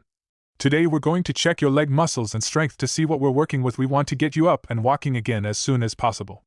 How does that sound? It sounded pretty good. Actually, he couldn't wait to get out of there and find out how he had gotten there in the first place. No one seemed to want to tell him what had happened, which meant he had done something bad, something he would be ashamed of. Chisa pushed the sheet away, exposing long, bony legs which he wasn't particularly familiar with, and made him grimace. Let's start by moving your toes, the man ordered, standing near his feet. He tried to move his big toe, tried to twiddle them, but nothing happened. His heart began to pound, and he glanced up at the doctor, who was alternating between writing on the chart and peering at his feet. Are you trying? Naruto glared at his feet. They were working earlier, when he had jerked from the bed, and he had gotten back into the bed somehow, right? So they should be moving. Suddenly his foot dropped to the side, and it began to obey his commands, flopping from side to side. He was almost weak with relief. Good, good, Chisa was saying, feeling his leg muscles. We'll take this a day at a time, no need to overwork them. It is good to see that none have suffered myopathic atrophy. What's that? Naruto asked as another nurse came in with a wheelchair, leaving it at the bedside and leaving silently as she had come. Myopathic atrophy is when the muscles weaken and shrink due to lack of use. But you needn't worry about that, things are looking good. The man patted his shoulder as he took the chart from the nurse and exited. Are you sure you're not hungry? She prodded. It's important that you eat every meal to gain strength. Naruto grimaced and shook his head. What if a face showed up again? The nurse sighed. Well, ring for me when you do get hungry. Now I had this brought in case you wanted to use the bathroom and not a bedpan. She gestured to the wheelchair. Oh yeah, he definitely wanted to stop using a bedpan. The door opened again, and Iruka-sensei entered. He looked the same minus a few lines here and there on his face that Naruto couldn't recall seeing before. But his eyes shone in a way that Naruto remembered, and he grinned in response. Iruka-sensei! The academy teacher came to his side and gave him a hug, eyes filling with tears, making him uncomfortable. It was one thing for a girl like Sakura to cry, it was another for his teacher to do so. Gods, Naruto! I never thought to see this again. Naruto gave an embarrassed chuckle as the Chunin squeezed him a second longer, then released him and sat back in a chair beside the bed. His sensei was still wiping his eyes as Naruto eyed him. Would he tell him what happened? Naruto opened his mouth to ask, but Iruka-sensei launched into the current status of people he knew who had made it to Chunin, who had made it to Jonin. Sakura, Ino, Chuji, and Hinata were all Chunin, while Kiba, Shikamaru, Neji, Shino, and Sasuke had recently, as of last year, made it to Jonin. A surge of jealousy raced through him, and he gripped his sheets, struggling to keep his face normal, blank, something that he knew he was poor with. No one had ever accused him of being emotionally secretive. It was proving to be a struggle. He had been in this bed for years, still a genin, while everyone else had progressed, better at themselves. Sasuke had moved so far beyond him. He was gritting his teeth now, a headache blooming, his heart pounding in his ears. All right? He looked up to see Iruka-sensei's concerned face, and he released his sheets, embarrassed once again, feeling his heated body cool down. He wiped his face, feeling sweat on his skin. He blinked and looked at his hand to see it shaking. Naruto? Are you in pain? Naruto gave a wan smile. Iruka-sensei?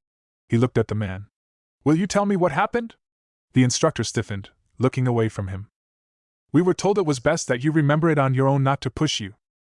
Naruto opened his mouth to shout at the man, but shut it and turned his head away to stare at the walls. What was the use? No one was going to tell him. He couldn't trust anyone. Yes. Naruto frowned. Yes, what? He turned his head slightly to see what his former sensei was talking about, but the man was staring guiltily down at his hands. I'm just so happy that you're awake, Naruto. I don't want to do anything that will mess it up. Naruto sighed, allowing his anger to slip away, and stared glumly down at the sheets. I've fallen behind, he admitted lamely. And I don't know why. He gazed at hands that seemed too large. In a body he felt he no longer fit. I've missed so much. Iruka-sensei gave his hand a sympathetic pat. Could you at least tell me how long I've been here? I only remember being 12. Iruka-sensei hesitated, eyes darting toward the door in indecision before sighing. You've been asleep for 4 years. Naruto blanched and sank down into the bed. 4 years. 4 years of missions, battles, experiences. Lost, missed. He was 16 years old. I'm sorry, Naruto. Iruka-sensei was murmuring. Sakura waved at the boys that had made up her team before they had been split up once they had become Chunin, Sasuke and Sai. Both boys were similar, tall, dark hair, pale features, both very handsome, and hating each other. After Naruto had tried to kill himself, Kakashi and Sakura had been left alone. Missing two members, Sasuke had been in the tender custody of the interrogation squad, and she had it under good authority that he had managed to avoid the torture part of it. So while they had waited for the Hokage's okay on his reactivation into Squad 7, they had been introduced to the sly, prickly Sai who tended to toss insults with a smile. It hadn't gone over well, especially when she and Kakashi-sensei had been in such horrible moods. She barely tolerated him. And then Sasuke had been accepted back as a genin of Konoha, and it was an immediate clash of personalities between both boys. Kakashi-sensei had nominated them all in the next Chunin exam so that they wouldn't be around each other anymore. He didn't seem to want to deal with them, and she didn't care to put much of an effort in mediation. If it had been Sasuke and Naruto, well, their fighting had been fun. They had challenged each other into being better ninja. The only thing both Sai and Sasuke had reached was a silent hatred for each other, because even though they had all become Chunin, Tsunade-sama had the habit of putting the three of them together on missions. She supposed the only one that had gotten off easy was Kakashi-sensei, because he was no longer expected to supervise them, and though he did show up every now and then to check up on them, he seemed to have checked out of the team emotionally. So much of the vibrancy had left with Naruto. Even now, she didn't know why they bothered to meet up here every week. She often felt that it was a wasted effort. They weren't much of a team, but she knew that Team 8 and 10 still met up all the time, and she didn't want to be left out of that even when it was with two emotionally, and probably mentally, distant boys. Sakura brushed her hair out of her face as she approached both boys. Judging by Sasuke's disinterested pose, hands in pockets, leaning against the bridge railing, eyes distant and probably wondering why he was still here, why he bothered associating with them, he was probably feeling the same as her. Sai was also leaning against the rail, but he was also drawing in his portable notebook, gazing alternately at the buildings around them. She noticed that he had a new notebook, having gone through so many, no doubt. Sai lifted his eyes from the pad and smiled at her, his fake smile, lacking substance or compassion. She didn't know why he bothered to smile when he didn't want to. Sasuke never did. Hell, she couldn't remember the last time she had seen the Uchiha smile. His face was either blank or on the verge of frowning. She wondered what it would look like when she tells him about Naruto. Hey guys. She gave another brief wave, her eyes zoning on Sasuke. I've got some important news. Sasuke turned his dark brown eyes on her. Naruto woke up. She saw him stiffen, saw from the corner of her eyes. Sai stopped drawing, eyes on them. What do you mean? Sasuke asked, almost coldly, almost empty. He almost managed to look unconcerned. Almost. But she saw his hands drop from his pockets, saw them clench. Sasuke had only seen Naruto once in the hospital, nearly a year after he was reinstated. She remembered how angry his eyes had been, how he had stayed by the door but never took his eyes from his motionless rival. He had stared at his eyes. They all had, for some reason they tended to stay open, fixed on the ceiling. She knew that Sasuke watched him to see awareness. She had done it on every visit. But Naruto hadn't done anything of the sort until yesterday. I mean exactly what I said. He woke up, he was talking and everything. His eyes widened. Yeah, that surprised everyone. Naruto's your messed up friend, right? Sai asked with a smile. Shut the fuck up, Sai. Sasuke replied, not bothering to even glance at him, his eyes staring at their surroundings. Kakashi-sensei's not here. Yeah, Kakashi-sensei was on a mission. He was always on a mission. You want to go see him? Sakura asked, excitement brewing. What use would you have going to see a bedridden ex-mate? Sai continued to smile. Sakura sighed. He's not an ex-mate. Naruto is dash. Weak. Sai cut in. Tried to commit suicide and was too stupid to get it right. Sakura felt rage run through her, lips curling in response. Don't you ever wonder why no one likes to talk to you? He just continued to smile, ignoring her glare and Sasuke's cold gaze. She turned to Sasuke. So? Do you want to go see him? No. Sasuke replied, stuffing his hands back into his pocket. I have a mission to do. He promptly left. Sai broke into laughter. She cut him off as she punched him, narrowly missing him and smashing her fist through the rails. No doubt if her aim had been true, she would have broken a bone or two in that bastard's body. Sai continued to chuckle as he walked away. Sakura struggled to temper her rage as she turned away. She had to admit that she had acquired quite a temper. The fact that both Naruto and Sasuke had left her and Kakashi-sensei in his own way too, that they had checked out of the team like it hadn't mattered. Well, for Naruto it might have been for more dire matters, but she found it near impossible to forgive Sasuke for trying to leave, for believing that he couldn't gain strength here, with his friends. She never knew they had meant so little to him. She sighed. I hope Naruto isn't hurt that Sasuke doesn't want to see. It's probably best that I don't say anything. She rubbed her fist and left the bridge, deciding to search out the others. No doubt, Ino had already spread the word. He had lied. He didn't have a mission to do. Sasuke felt like hitting someone, which wasn't new. He had been wanting to hit someone since he was 7. But the urge was especially strong at this moment. Naruto was awake. What a surprise. He moved to the training grounds, stretching his neck and moved though a few warm-ups via taijutsu. He tried to focus on the poles, tried to get into the mood, to work up a good sweat, but he felt cold inside. Instead he leaned against the pole and glared at the grass. The last time he had seen Naruto was 3 years ago. He had been in the same place he no doubt was now. Sakura had nagged and nagged for him to come, and he had finally given in. He had gone into that room, stood as far as he could while Sakura brushed blonde hair and adjusted blankets. Naruto's eyes never moved from the ceiling. He either laughed, smiled, or frowned. The number one most surprising ninja had done something completely and utterly surprising. Too surprising. The news of his almost death had stopped Sasuke from finishing an attack that would have at least incapacitated Kakashi-sensei and allow him to make it to sound. But he had frozen at one moment when the elite Jounin had tossed that piece of news at him. One stupid second of hesitation. He didn't think he wanted to see him, didn't particularly want to know why Naruto had tried to take his own life. But he knew that Sakura would nag, and Kakashi-sensei would too, if he ever bothered to return from his current mission. He half expected that the silver-haired man wouldn't, and that just wasn't fair.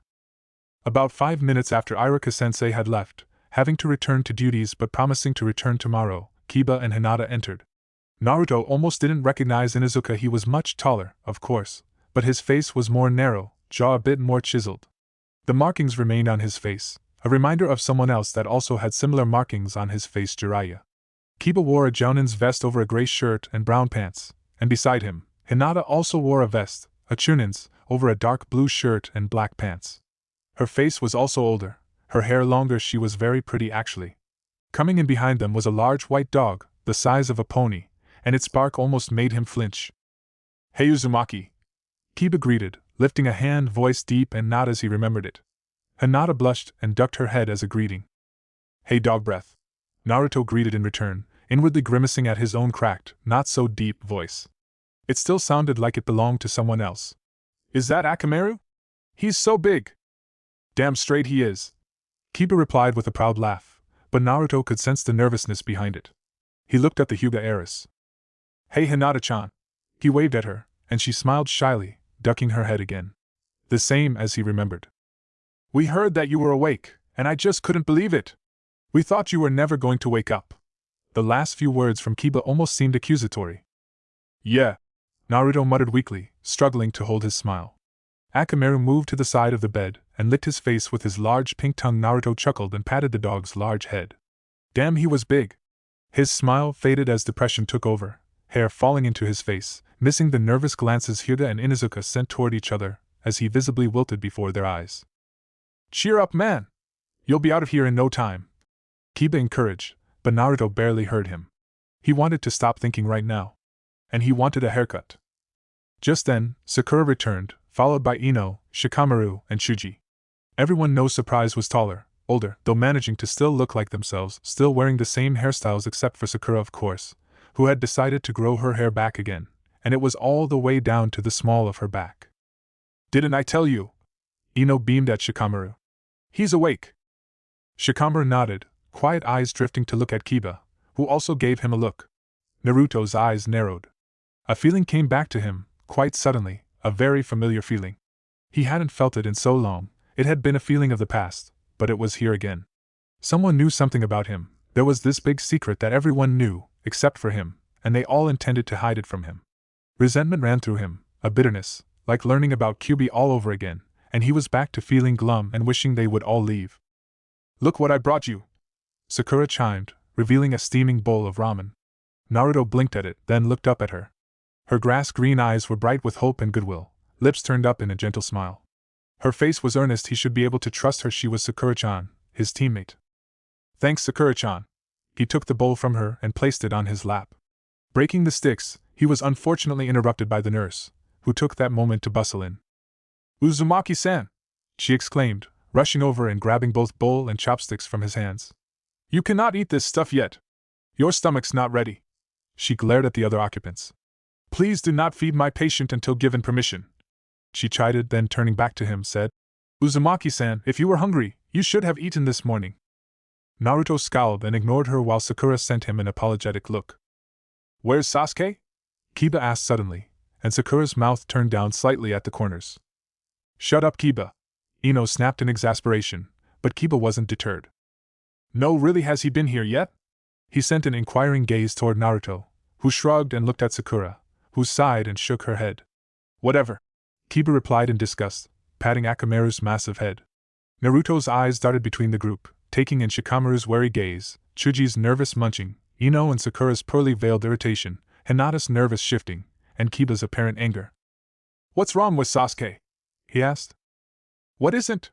Shikamaru mumbled. Kiba snickered as Sakura glared at them. What? Naruto demanded, worry rushing through him. Kiba's face moved from spiteful to concerned while Ino gave him a look what you've done face. Well, Sakura moved closer to the bed. A few years ago, Sasuke tried to, leave. Leave? Confusion rushed through him. When? I don't remember this. The group glanced at one another anxiously. You were asleep, Naruto. Where'd he go or try to go? Well, he tried to go to Orochimaru. To Otogekure.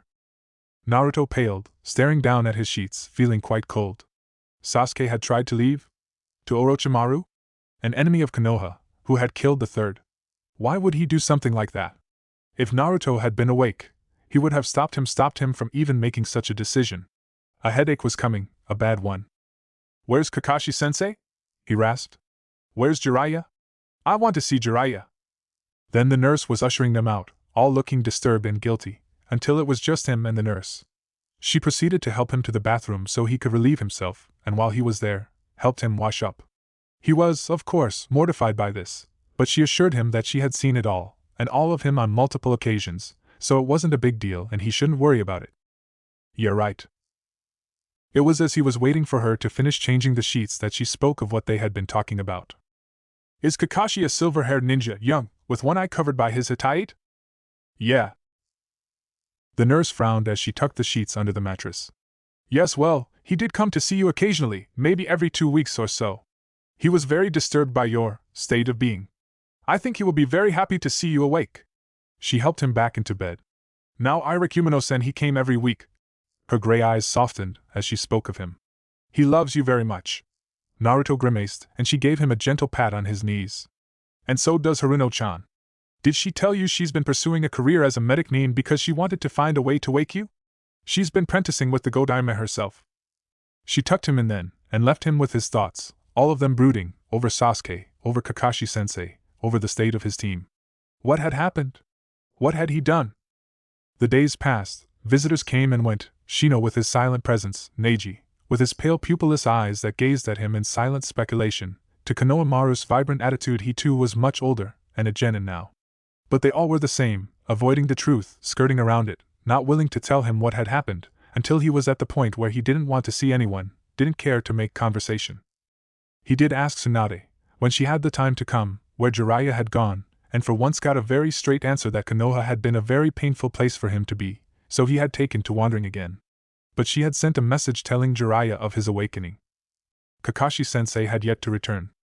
In the meantime, he worked on his muscle strength, 4 hours a day, forcing himself to stand, forcing himself to walk, doing all the exercises Chisa advised, with the radiant help from Rock Lee, who had appointed himself as Naruto's personal coach most days when he wasn't on a mission.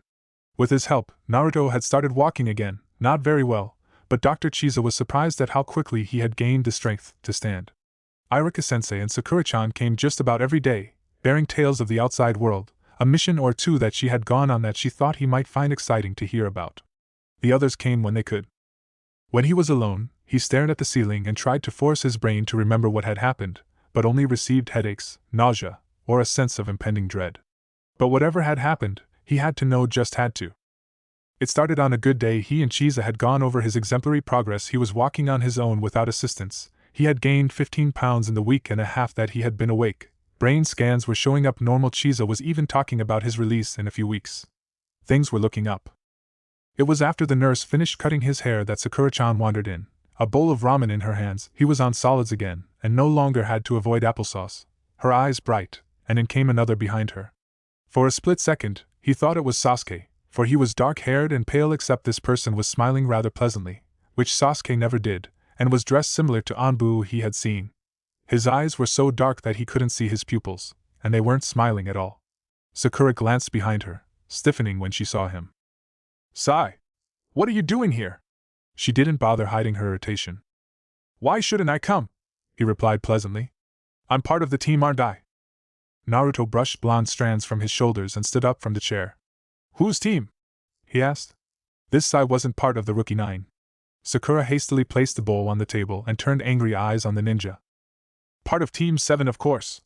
Didn't they tell you?" Naruto's eyes widened in horror, and he looked at Sakura for confirmation. She didn't bother looking at him, her eyes simmering only for Sai. Naruto felt like someone had punched him in the stomach, for all that it was suddenly hard to breathe. He had been replaced, his team had replaced him with another person, and no one had bothered to tell him. "What's wrong with you?" Sakura was practically screaming, though for some reason it sounded like it was coming from a distance. "You two need to take this outside," the nurse was saying. Then Sai was saying, "Be realistic, Sakura. He's damaged goods. They don't let ninja back and who have tried to take their own lives. They're too unstable." Sai's words seemed unusually loud. Take their own lives? Suicide? Who was he talking about? His eyes darted to Sakura, and she was staring at him in horror. The world seemed shaky, of a sudden. He turned his head toward the nurse who had been at his side, but she was now making a phone call, eyes darting toward him in concern as she spoke into the receiver. He had tried to kill himself? Don't. That was stupid. No, that was completely unlike him. He would never. Don't. He was vaguely aware that his head felt fit to burst. He would never try to take his own life. There just wasn't any reason for it. Now his mind felt on the brink. Sakura had moved to touch him, green eyes filled with fear, mouth moving, but there was no sound coming forth. Then something broke, something in his head. He literally felt it, the world swirling red. He was sure he screamed. And he remembered everything. He was choking on them, like his throat had swelled up or was constricted by the rope he had put up to stop the madness. He was supposed to be dead. How had he failed? Somehow he knew that he was howling, and someone came into his sight, and though the world was in ribbons of red, he knew him. Sasuke. It was Sasuke. And it was all Sasuke's fault. Sasuke had done this to him, he remembered. Sasuke had done this. His own voice came to him, ragged and torn. "Get out!" he was screaming. "Get out of here! I hate you, I'll kill you!" He could feel his chakra moving about the room, raging from his body, but all he could see were red eyes burning him. They enraged him, horrified him. He hated them. "I'll kill you!" He was still screaming, even as dark shadows moved and grabbed his arms. The shadows tossed him on his back, knocking the air out of him, but only for a second, because he was fighting them off, eyes frozen on those red eyes, forever hating him, making him do those horrible things that he had done to that woman and man. "I hate you!" he howled, trying to reach the eyes, to tear them out, to destroy them like they had destroyed him. I hate you! He felt pain in his leg, felt hands holding him down, felt a great weakness rush over him. "You did this to me!" he hissed to the eyes. "You did this to me!" A voice finally came through to him, a completely familiar voice. "Calm yourself. Do as I say, and no one will harm you. Calm yourself, Naruto." "No!" Naruto moaned, feeling hot tears running down his face. Hands were still holding his arms and legs to the floor, though he managed to turn his body on his side. "I'm so sorry, Naruto." Someone was sobbing. "So sorry." Sakura came into view, face swollen with tears, cradling her left arm, which was bloody. "How did that happen?" "I'm sorry," she said again. No, he was sorry. He was oh so sorry. He saw someone briefly with a syringe, tried to struggle, but the hands gripped him harder, people he couldn't see grunting as they pressed their weight on him. He was sorry he didn't die the first time, sorry he'd had to, and mostly, sorry that he was going to have to do it again. "Calm yourself." There was a pinch, he hiccuped, and slipped away into the darkness. Sakura sniffled on the table as the nurse, Yaya was her name, patched her arm up. There were gashes along with second-degree burns on it from Naruto's chakra. She would have done it herself, but she was too shaken up, and Yaya had offered to do it for her. Now she knew why Chisa had been so adamant that no one tell Naruto about what had happened. Her skin ran cold as memory returned. She knew the moment Naruto had remembered. His eyes had filled with bloody tears, and his face as twisted in such awful pain, such horror, and then Sasuke had come in and Naruto had started screaming. Red chakra had flown from his body, whipping about the room, tossing the bed and dresser. All the while Naruto had been screaming something awful at Sasuke, who had stood stunned in the doorway. Sai had retreated into a corner, weapons out, but he may as well have been invisible for all that Naruto noticed him. 3 jounin from the next room over who had been visiting a wounded friend had responded to the level of chakra Naruto had been giving off, rushing into the room, battle ready. They had knocked him to the floor, but he had tossed them away, eyes never moving from Sasuke, howling that he hated him. They had finally managed to hold him down, had injected him twice with sedatives before they started working. She couldn't recall when she had gotten injured, she could only remember the sheer despair on Naruto's bloody face right before he succumbed to the drugs. Her shoulders hunched as Yaya finished wrapping her arm. The nurse too had been crying. She had been taking care of Naruto during the day for the last 3.5 years. She stepped back, hands on her hips, a tearful frown on her face. Another nurse came in, moving toward Yaya. The sedatives are wearing off, so they had to strap him to the bed. He's managed to give himself a fever, the poor thing. Then she left. She must be the night nurse. Yaya sighed, crossing her arms under her breasts, looking at Sakura. He was blaming your teammate for the state he was in. Do you know something about that? Sakura slid from the table, her green eyes gleaming. No, she replied as she walked to the door. But I'm going to find out, after I kick Sai's ass. Chapter 3. The walls of Sasuke's room were the same as they had been since the day he had moved into the place more than a decade ago. Bare. There were no photos, works of art, or anything other on them, and for the first time the Uchiha wished there was. It would have given him something to stare at in the gloom, but he was stuck with plain-lined wallpaper. He was sitting in a chair beside his dresser, hands on his knees, mind playing over the events of earlier. He hadn't known what had made him decide to see Uzumaki, but after his failed warm-up, his feet had wandered to the hospital and down the cold corridors. The room Naruto occupied was open, and when he entered, it was to see that Sai was there. Before he could voice his disdain for the other's presence, he had caught sight of Naruto, who in turn had seen him, and screamed at him, accused him, threatened him, hated him. There were 2 instances in his life that had shocked him. One had been returning to the Uchiha compound to find his clan dead, and the other had been the news of Naruto's attempted suicide. This had just joined the list. He had left the blonde's screams behind quickly. He couldn't ever recall retreating so fast before. Why had Naruto blamed him? What had he done? I hate you, I hate you! Sasuke winced as Naruto's ragged screams bounced through his head. You did this to me. But what had he done? The sound of the door opening came to him, but he did not have to glance over to know that it was Sakura. Only she and Kakashi-sensei had the keys to his apartment, and since the jounin was never there, it could only be the kunoichi. She appeared in the bedroom doorway, standing there a moment before speaking. What's going on? What indeed? Sasuke? What happened between the 2 of you? Nothing, Sakura. If you haven't noticed, he's been brain dead. He said that you did dash. I know what he said, Sakura. Sasuke snapped. I just don't understand why. Sakura blew an agitated breath and crossed the room, sitting down on his bed. God, Sai is such a bastard. Sasuke looked at her. What did he do? She began to wring her fingers as she spoke. None of us had mentioned Sai didn't think it would be a good idea, with Naruto stressing out about his lack of memory. I didn't see Sai come in after me, but he revealed who he was to Naruto, and what he had done. And then you came in. She gazed at him. These last 4 years there's nothing I've wanted more than to know why Naruto had tried to harm himself. I know there's a reason. I'm even willing to believe that it was an attempted murder. But he was screaming at you, Sasuke. He had eyes for no one but you. Maybe dash. Sakura dash. Maybe you said something dash. Sakura dash. It could be something insignificant to you dash. Sakura! He hissed, and she shut up. Leave it! I don't know what he was talking about. He watched her features form into a sullen frown. You don't know or you really don't care? Which one is it, because I'm betting on the latter. She got up from the bed and headed for the doorway, pausing to stare back at him with familiar green accusing eyes. The only thing you've managed to stay true to is how much you never pretend to care. Sasuke looked away from her to stare at the blank walls again, hearing her exit the apartment quietly. A murmuring came to him, low, from the back of his head somewhere, and his eyes fluttered open, light seeming to blind him momentarily before focusing on the ceiling. He was shaking, body trembling, there was sweat on his skin, his face, and as he tried to lift his hand to wipe away the moisture, found his arms unable to move. He lifted his head sluggishly to look down at his body, and discovered to his dismay that there were white straps across his torso, wrists and ankles, holding to his bed. The hell is this?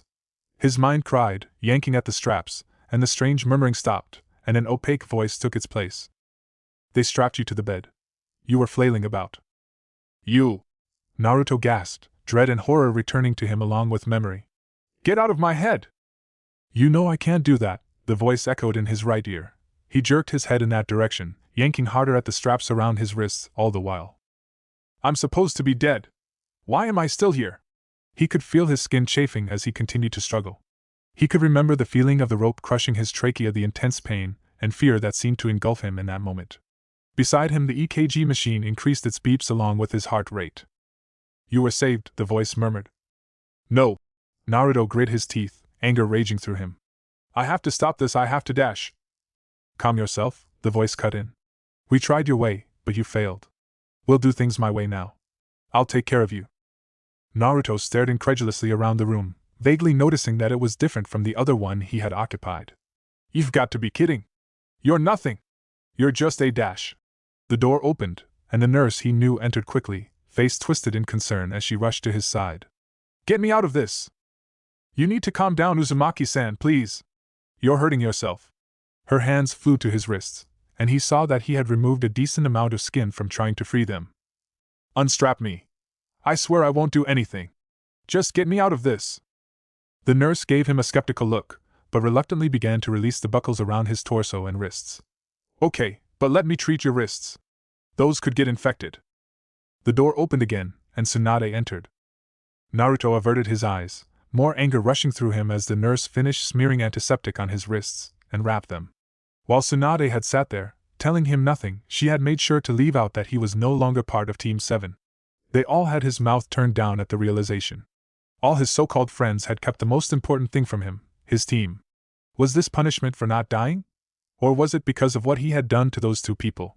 His heart began to pound madly. Had they found pieces of them? No, the voice said. We were thorough. They know nothing of it, and as long as you do as I say, they never will. It'll be our little secret, the voice whispered in his ear. Naruto flinched. Naruto? Tsunade's voice was slightly hesitant. He ignored her, instead staring emptily at the ceiling. Sakura told me you remembered what happened to you. He did not reply, and the room was silent but for the beeps of the machine. Do you want to tell me what happened? Do you want to tell me who Sai is? He snapped back, unable to hold his silence. The Hokage sighed. Your teammates were still genin, and a 3-man cell was needed in order for them to continue as shinobi. His lips thinned out. You should have told me. You have a lot more important things to worry about, Naruto. From the corner of his eye he spied her crossing her arms under her breasts. I had no choice, he replied, seeing her stiffen. It was NEC dash. His tongue suddenly stuck to the roof of his mouth, his throat and body seemed to seize, leaving him choking, trying to grab at his throat, but his hand wasn't working right, and he wound up smacking his forehead. Not another word, the voice commanded in one ear, blocking out Tsunade's concerned inquiries. They must never know. Never speak of it again. He could breathe again, taking in great gasps of air, slumping weakly in the bed, his whole body aching. Mild seizure, Tsunade was saying, her hands on him, chakra flowing through him and soothing the ache in his muscles. As I've said, I'll be taking care of you now. Your well-being is my only concern. They must never know. Naruto was stunned, speechless. Was it you? Was it you that made me kill them? No, the voice sounded like it was coming from across the room. But I'll be taking care of you now. You can't control me, Naruto hissed back. No one's trying to control you, Naruto, Tsunade replied, startling him out of his mental battle. He saw the nurse inject something into his fore. What's that? What did you put into me? Tsunade turned his head, making him look at her. It's just a muscle relaxer. You just had a seizure, so it's going to help you relax. Sure enough, he felt his muscles loosen more, and his breathing even out. Okay, he muttered as she released his head, drowsiness taking over again. How many times were they going to drug him? He felt Tsunade's fingers run through his shortened hair, very soothing despite the fact that he was angry with her. He slipped back into unconsciousness. He woke on his side, facing the machines, and immediately knew that someone was in the room with him by the slight raising of the hairs at the nape of his neck. He stared at the machines, mind rolling over his state of being. He had listened to the voice before the voice had covered up his crimes, the voice had kept him from the edge. But it had all been for naught. He had long since been past the edge. The moment he had awakened in that bathtub he had been finished. And he had known that then, but he understood it more now. What did Sasuke do? Naruto's teeth ground together harshly, his hands curled into tight fists, his muscles clenched. Sasuke. Naruto? Sakura's voice was thick with concern, her hand resting on his stiff, hunched shoulder. This was all Sasuke's fault, that rotten bastard. He had gone out of his way to find Tsunade, risked his very life to convince her to be Hokage so that she could heal him. He had been so worried about his rival. And how was he treated by the Uchiha? With contempt and disdain. He had even charged up his Chidori to attack him. It was clear that nothing he could ever do would be good enough for anyone. Come on, Naruto, Sakura whined. Talk to me. And what about her? His mind ran over all the mission stories she had told him, and no doubt had edited all of Sai's participation. Maybe that's why Kakashi-sensei wasn't around. Naruto had been replaced by this Sai person. He was no longer useful. What were the odds that the Jounin wasn't even on a mission? He was most likely right here in the village. Despair descended. Why had he bothered awakening? It would have been better if he had stayed asleep. He had been as close to death as he could have hoped. What had awakened him? The fox woke you. What? Naruto unclenched his hands, pressing his lips together so that he didn't talk aloud. The fox woke you. Did you not feel it? Naruto didn't remember anything before waking, except jerking awake. That was when. Naruto? Please talk to me, Sakura pleaded, voice cracking. I'm sorry about Sai, I really am. I know how important the team is to you, that's why I couldn't tell you. I'm so sorry. Naruto turned his head to peer back over his shoulder at her. Her eyes were red-rimmed, mouth turned down in dismay, wringing her fingers. Her glassy eyes pleaded with him for forgiveness. What's he like? Naruto grumbled, watching relief, then anger cross her pretty face. You saw him, he's an asshole. Sasuke and I barely stand him. Naruto turned himself over so that he was facing her fully. And Kakashi-sensei? She gave him a wan smile. I can't really say. Kakashi-sensei's been distant since, well. She shook her head rapidly. Don't worry about it. All that matters is that you get better. Jiraiya-sama will be back in no time. There's a Chunin exam coming around. You're one of the strongest people I know. You'll be Jounin in no time. Naruto couldn't help but smile.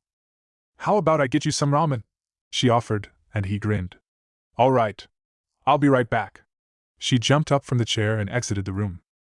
Naruto's smile dropped from his face. That's the thing about lies, the voice said. Once you start, it's hard to stop. Naruto stared at the door. You heard that boy Sai. They don't accept ninja who have attempted suicide. What do I do? Fear lanced through him. Don't worry. Do as I say, and all will be well. Naruto picked at the bandages around his wrists as misgivings arose. He had tried to off himself out of concern for Sakura and Sass. Again his body clenched up, and he was gritting his teeth and making tight fists. Don't worry, I'll take care of him. Everything will be fine. Just do as I say.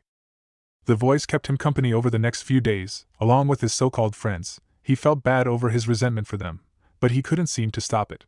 Despite their happy smiles, cajoling nature, he read into every glance between them. Every word they hesitated on was analyzed by him, and when he chose to ignore it, the voice did it for him.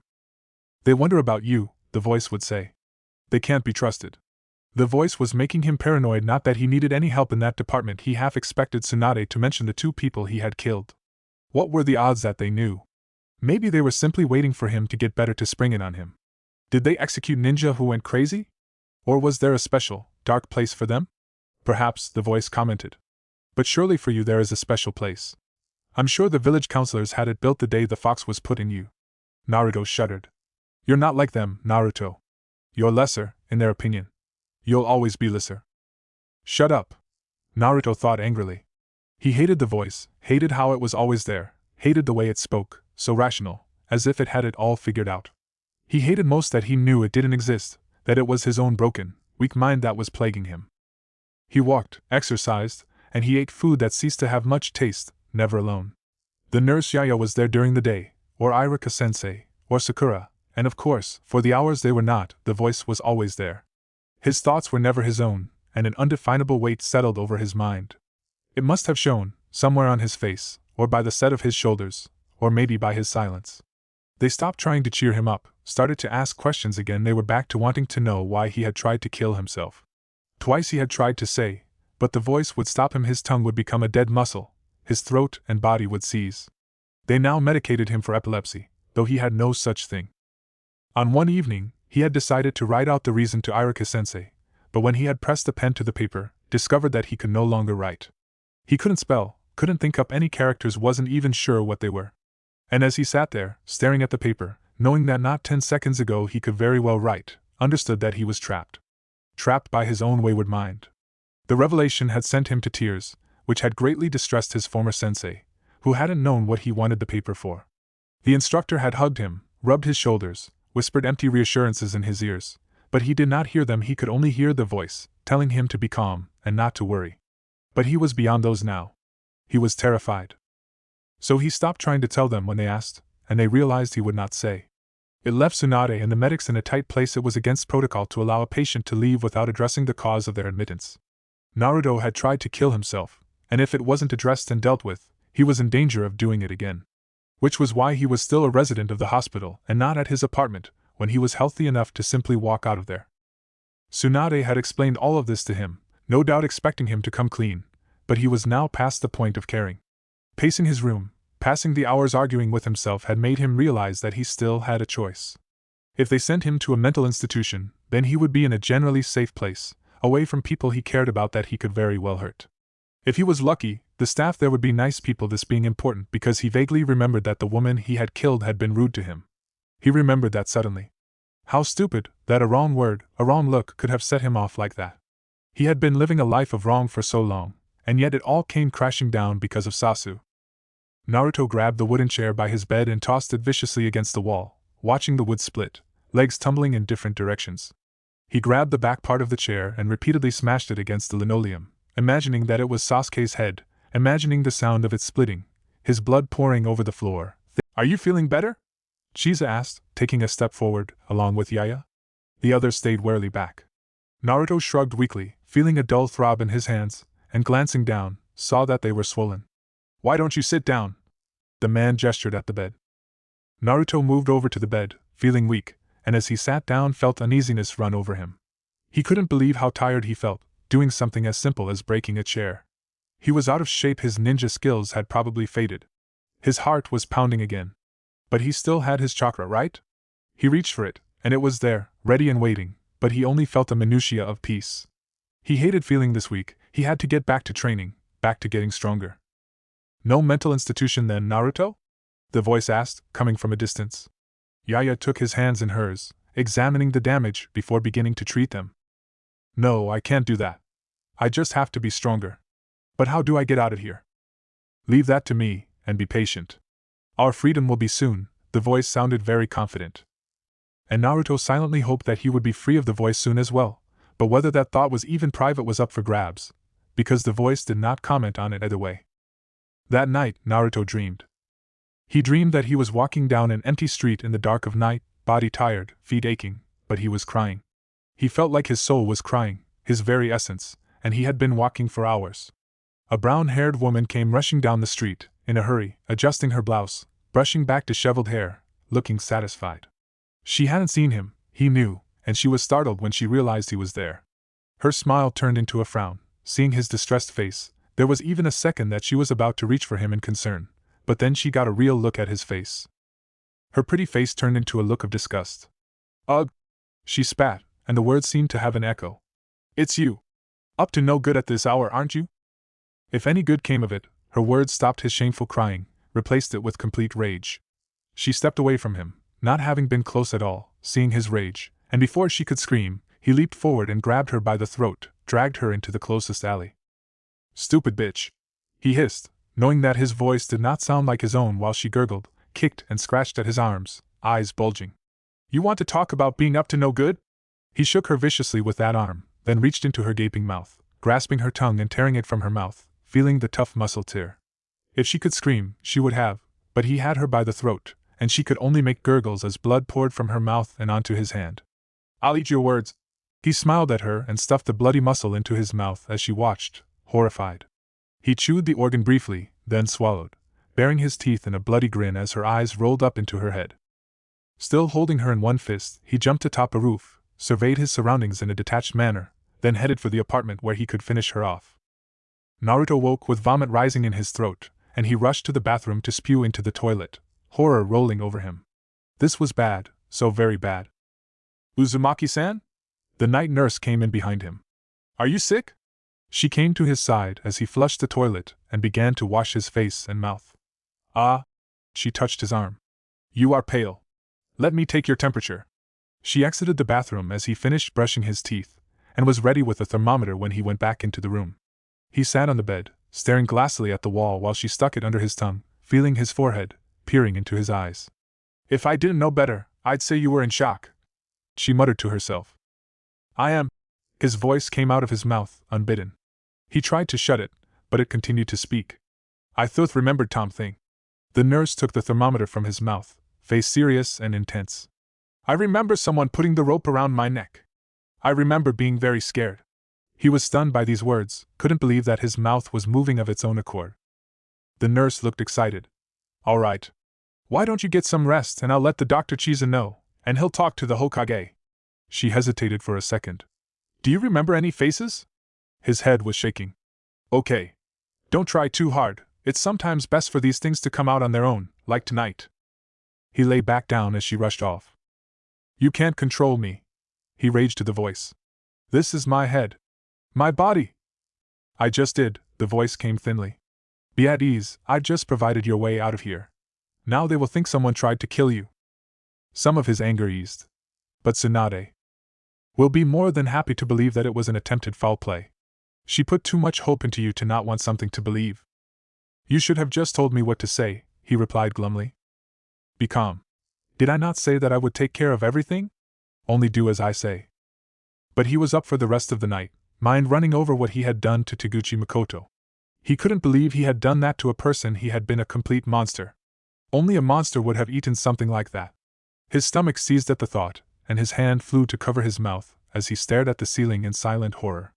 As things went, what she had said was nothing. It wasn't even something that should have made him so angry, and yet it had been what ruined him. If not for Sasuke. He stuffed his bandaged hand in his mouth and bit down on it harshly, breathing roughly through his nostrils. Calm yourself, the voice soothed. I'll take care of him. Don't worry, only do as I say. Hatake Kakashi approached the village west gates, feeling the last vestige of tension drift from his body as he saw that home was near. He would get a week or two of rest, visit his team, though they weren't exactly a team anymore, then he would request another long mission. He'd stop by to see Naruto before he left, though something he didn't enjoy doing. Every time he saw him, he looked more and more like his old sensei, except with less life in him. His dark eye caught sight of a familiar man, Jiraiya-sama, with a toad on one shoulder, rushing toward the gate as well, with a manner that was curiously hurried, but not quite urgent. Jiraiya! He called out, and the tall, white-haired Sannin paused and glanced back at him, then waved him over before continuing on. Realizing the Sannin wasn't going to stop, Kakashi increased his pace until he caught up with the man, taking in the concerned face. He had seen little of the man in the last 4 years, twice actually, and those moments had been very brief, but he, like Tsunade-sama, hadn't seemed to age a day. Heard the news, have you? The toad Sannin asked, and concern descended as they passed through the gates, the Chunin guards waving them on. What happened? Had the village been attacked? More trouble with sound? Jiraiya sent him a surprised frown. Has no one told you? Naruto's awake. Chapter 4. He dozed fitfully, dreams plaguing him, or more like memories, the same images running through his mind over and over. His fingers closing around her throat, her eyes bulging from the crushing pressure, the scent of her terror. He didn't know that terror even had a smell until now. It drilled itself into him until he could see it upon his awakening that morning, or evening, afternoon, it really didn't matter anymore. His internal clock was all messed up anyway. He lifted his hands to his face and stared at his fists, gazed at his white knuckles. He opened them and saw the half-crescent marks where his nails had pierced his flesh. Someone cleared their throat. He lowered his hands and spotted a very familiar face that he hadn't seen in quite some time. His face split into a grin, involuntary really, and the white-haired man's teeth gleamed back at him in response. So the brat awakes, he stated, dark eyes twinkling. Naruto gave a good-natured smile and sat up, wiping the sleep from his eyes. Where have you been? He complained, whined really, but he imagined he was allowed some whining room. I've been around. Jiraiya leaned back in the extra chair, pulling several small colorful books from his sleeves. Wrote several more of these. What a perv, Naruto replied, but he couldn't stop grinning. Looks like I came back on an important day. Jiraiya began, face going serious. One of your nurses said you claimed that you were attacked. You see any faces? Once again his mouth moved on its own volition, his face as well, the muscles drawing into a frown. I can't remember it that well, except that it was someone I knew. His eyes drifted to the sheets he was sitting on, then moved up to stare at his sensei. Yes, it was someone I knew, because I do remember letting them in, and I wouldn't just let in someone I don't know. I'm not that stupid. Stop this, he shouted to the voice. Stop controlling me. But the voice continued on. It must have been a henge. Jiraiya's dark eyes gazed at him in silent speculation. He felt a wave of terror run through him. He knows. Naruto's face paled. He must know what I've done. Calm yourself, the voice cautioned. He knows nothing. Yes, he does, Naruto replied. He's smart. He knows things. He was wringing his fingers in distress, jumping when Jiraiya dropped a hand on his shoulder. Take it easy, the Toad Sannin admonished, looking concerned. Naruto took a deep breath and looked at the man. I just want to get out of here. I need to train more if I want to be Hokage dash. His lips curled up, his brows furrowing. He quickly wiped his face, trying to brush away the evidence of whatever the hell that was. Suddenly it seemed like he was having issues with certain words, probably more signs of brain damage. He gave a nervous smile. I bet there's some awesome new jutsu you have to show me. Jiraiya smiled. I'll talk to Tsunade, it'll be good to get you out of here. Naruto beamed. Shikamaru walked into the room, eyes darting between the 7 people standing in various spots in the room, his eyes immediately darting to newer faces Jiraiya-sama and Hatake Kakashi. Both he hadn't seen in some time, though Jiraiya-sama he hadn't seen personally in 4 years or so. Shizune-san and Sakura stood on either side of Tsunade-sama, who sat at her desk. Iruka-sensei stood slightly apart from them, while Neji leaned against the wall, hands buried in his sleeves, pale eyes watching them all. Tsunade-sama gestured for him to come forward, and he nodded a greeting towards the others. I need Neji and you to recount the day you found Naruto. There are some things we need to go over again. He grimaced, glancing at Neji. He didn't like spending too much time remembering the events of that day 4 years ago. You start. You saw him first. All eyes turned to the Hyuga, who gave him a brief glare before opening his mouth. We went to retrieve him to pursue Uchiha. Nara knocked on his door, he didn't answer. Shikamaru had a feeling Neji was going to make this as short as possible. Tsunade-sama leaned forward, resting her elbows on the desk as she gazed at him. I activated the Byakugan dash. Why? The interruption came from Jiraiya-sama, causing them all to blink at him. Why did you activate the Byakugan? He was taking too long to answer. He stared back at them a moment, as if waiting for more questions.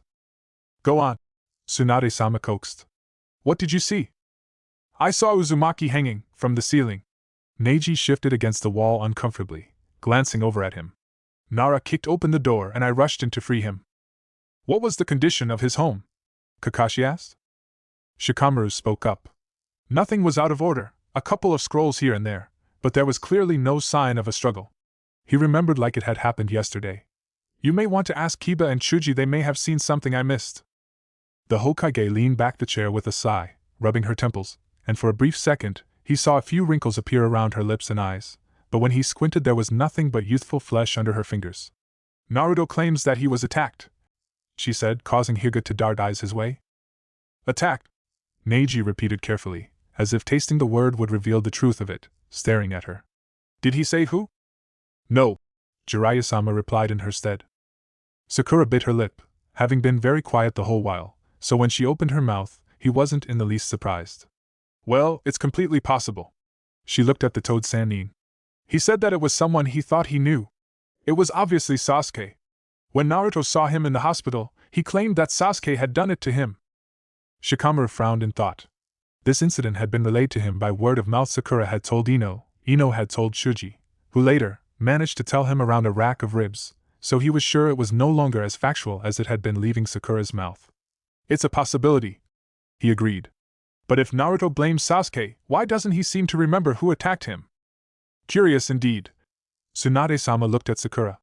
Did you ask him about Sasuke directly after he accused him? Sakura nodded.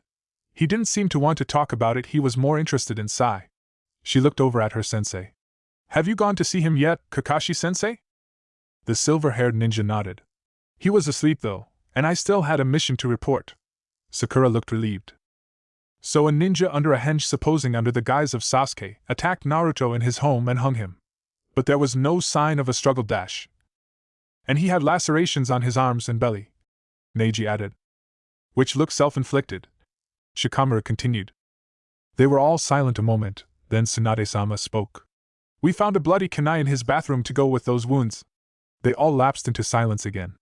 It seemed to him that Naruto was trying to cover up his actions by placing the blame on someone else, that Sasuke may indeed have something to do with this, and the blonde was simply hoping they would all jump to conclusions that would suit him. It was crafty, very unlike Naruto actually, but then, so was suicide, and he hadn't ever thought that was something the wild blonde would do, or even contemplate. Suddenly Iruka-sensei spoke, startling them all. The Chunin had been so quiet, which surprised him. He had thought the man would be more vocal about all this, especially since he was reportedly very close to Naruto. What about before all this? He looked at the Hokage. Didn't you say Naruto was withdrawn and pale? Yeah, he was. Sakura answered almost grudgingly, like she wished the Chunin hadn't brought that up. He wasn't like his usual self, not as talkative as he had been. Sounded like depression to him. You think he's lying? Neji put forward plainly, and Shikamaru resisted the urge to nod. I think he's telling the truth, Sakura replied quickly. It makes total sense. He thought it was Sasuke at the door, lets him in, and it attacked. Iruka-sensei gave a hesitant but thoughtful nod. But what about the gashes? Sure, the ones on his arms could be explained away, but not the ones on his stomach, because his shirt didn't have any gashes through it. The only way those could not be self-inflicted is if he was held down, someone lifted up his shirt, and ran a blade along it.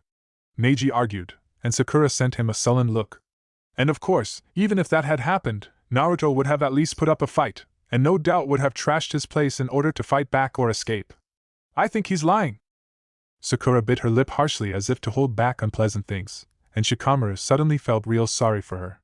He knew, from Ino, that Sakura didn't get along with Sai nor did Sasuke, and their sensei was rarely around anymore. Perhaps in her mind, Naruto's revival was supposed to be the resurrection of her old team. It was clear that was what she was hoping, and he and Neji were crushing it down. He glanced over at her sensei, but Kakashi's eyes were flat and cold, an expression he had adopted in the last few years. It was clear he wasn't getting his hopes up. Why don't I just take him then? Jiraiya-sama said into the silence. He's well enough physically to leave. I'll take him out, train him up a bit. Maybe with time, he'll either remember or fess up. Naruto's good at keeping secrets, but he doesn't enjoy having them. He'll talk, whether he's aware of it or not. What about Akatsuki? Haven't they been on the move searching out Jinchuriki? Iruka-sensei asked nervously. They haven't set their sights on Konoha since the last time they tried to capture him. We'll stay close to Konoha, Jiraiya-sama replied with a shrug. This was news to him. The Akatsuki had tried to capture Naruto? When? He glanced over at Sakura, who looked none surprised at his words. He would have to talk to her later, and brave her wrath. Fine, the Hokage conceded. You can take him, but give him a week here first. I still want to monitor his condition here before he goes. Jiraiya-sama nodded. Fine with me. His eyes drifted toward the windows. It's been a while. The cool, fresh wind touched his skin in a welcoming way, as if greeting him from his long stay indoors, but Naruto hunched his shoulders as a cloud passed over the sun, a brief shadow over them all, allowing him to see better in a too bright world, and it mirrored what he felt inside. Like there was a shadow over him. And now you are free, the voice commented. I will miss you, Uzumaki-san, Nurse Yaya said behind him with tear-filled eyes, and he turned to her and gave a small bow. Thank you for taking care of me. He smiled wanly at her. She gave him a quick hug, turned to Iruka-sensei as if she were about to say something, but turned away and rushed back into the hospital. He was actually sorry to see her go, she had been so nice to him. Iruka-sensei turned to him. Do you want to stay with me or back at your apartment? He thought the voice would have something to say about it, but it was silent. Naruto wanted to be alone right now. He didn't want the Chunin to hover over him day and night. He needed some place where he could do some deep thinking. I'll go to my place, he muttered, smoothing a wrinkle in the black shirt Iruka-sensei had given him. It probably needs some cleaning. Iruka-sensei smiled. All right. I'll go with you. You don't have to, Naruto replied anxiously. Damn it, but he wanted to be alone. No, I definitely want to help out. He has orders, the voice commented distantly. He's supposed to stay with you. Shut up, Naruto muttered, and the Chunin turned puzzled eyes to him. He gave another wan smile and headed in the direction of his apartment, the Chunin instructor by his side. He struggled to keep his shoulders from hunching as he moved through the village, eyes darting to the crowd of people passing by and around him not used to all the activity after being in the hospital for so long. Calm yourself, the voice cautioned. You only have a week here, then we are free. Naruto resisted a scowl, eyes instead darting to several people he noticed were giving him double looks, all of them looking to be in their 30s or older, faces looking startled, one even whispering déjà vu. Naruto quickened his pace, turning down a street, then pausing in confusion. Wasn't there a street here? He asked, frowning. In front of him were a row of apartments and businesses where he was sure a street used to be. It was one he used to take to his place. Oh, there was a brief skirmish here from a nuke Nin from Kuma. The street was demolished, and they had to rebuild it. That was 2 and some years ago.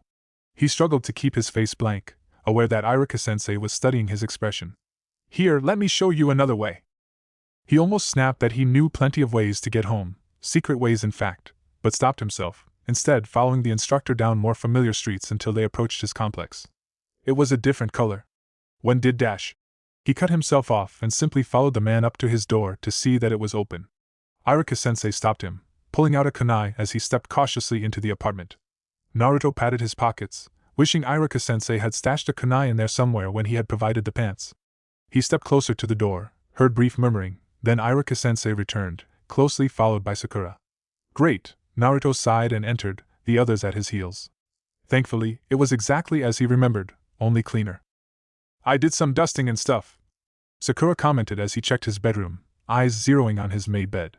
Where's the frog? A chill ran through him, and he resisted the urge to search about the room. He didn't remember cleaning up the frog, he had left it on the bed. Had Sakura cleaned it? Had she seen it and wondered? He bit nervously at his fingernails as he turned to her, about to ask after it, but the girl spoke eagerly, even giving a little hop. I had to throw out all of your clothes because they won't fit you. She patted his shoulder, and he realized how much taller than her he actually was. So I figured I'll have to take you shopping to get new ones. There was a look of sheer glee in her eyes as she spoke, which was real creepy. So was the word shopping. I don't want to go shopping, he muttered, slumping down on the couch. Too bad, Sakura said with a shrug. The only clothes you have are the ones you are wearing. What about my boxers and stuff? Sakura grinned. I threw those out too. Naruto groaned and slumped into the couch, rubbing his face. It's been my secret fantasy to dress you in some decent clothes. You need to invest in better fantasies, he thought with a grimace, turning to look at Iruka-sensei, who was sitting in a chair, head resting in the palm of one hand, a satisfied half-smile on his face. It was all very tiring, and he suddenly wished to lay down in his own bed and relax a bit, and maybe find out what happened to that damn toy frog that he had chopped up. Someone had to have seen that. We have to get rid of them. He turned his head quickly. The voice had come from his bedroom. Do you want to go now? Sakura asked hopefully. No thanks. Maybe tomorrow. I just want to rest. He got to his feet and headed down the hall toward his room. All right. But maybe you should eat something before you retire. Sakura headed for the kitchen. I packed a few noodles in here for you. That's okay, Sakura, he called. I'm not hungry. I just want to sleep. He turned to Iruka-sensei. You don't have to stay. That's alright, Naruto, I dash. No, really, you don't have to stay. He gave the man a pointed look. The Chunin looked startled. Naruto, he began, but he cut him off. I'm not a baby sensei. I've been living on my own since the orphanage kicked me out. I don't need you to watch me. There was an uncomfortable silence in the room, both Sakura and Iruka-sensei looking everywhere but him for a moment. Then Sakura spoke. We got orders, Naruto. We stay with you until you leave with Jiraiya-sama. I'm sorry, but with what happened, this is the way it's gotta be. Rage flew through him, hot and irrational.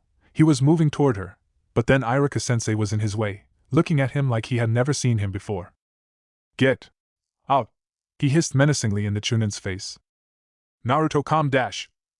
Don't tell me to calm down. I'm sick of everyone telling me to calm down. If I have to hear those words one more time, dash. Naruto. Iruka-sensei's face was pale, but his mouth hadn't moved.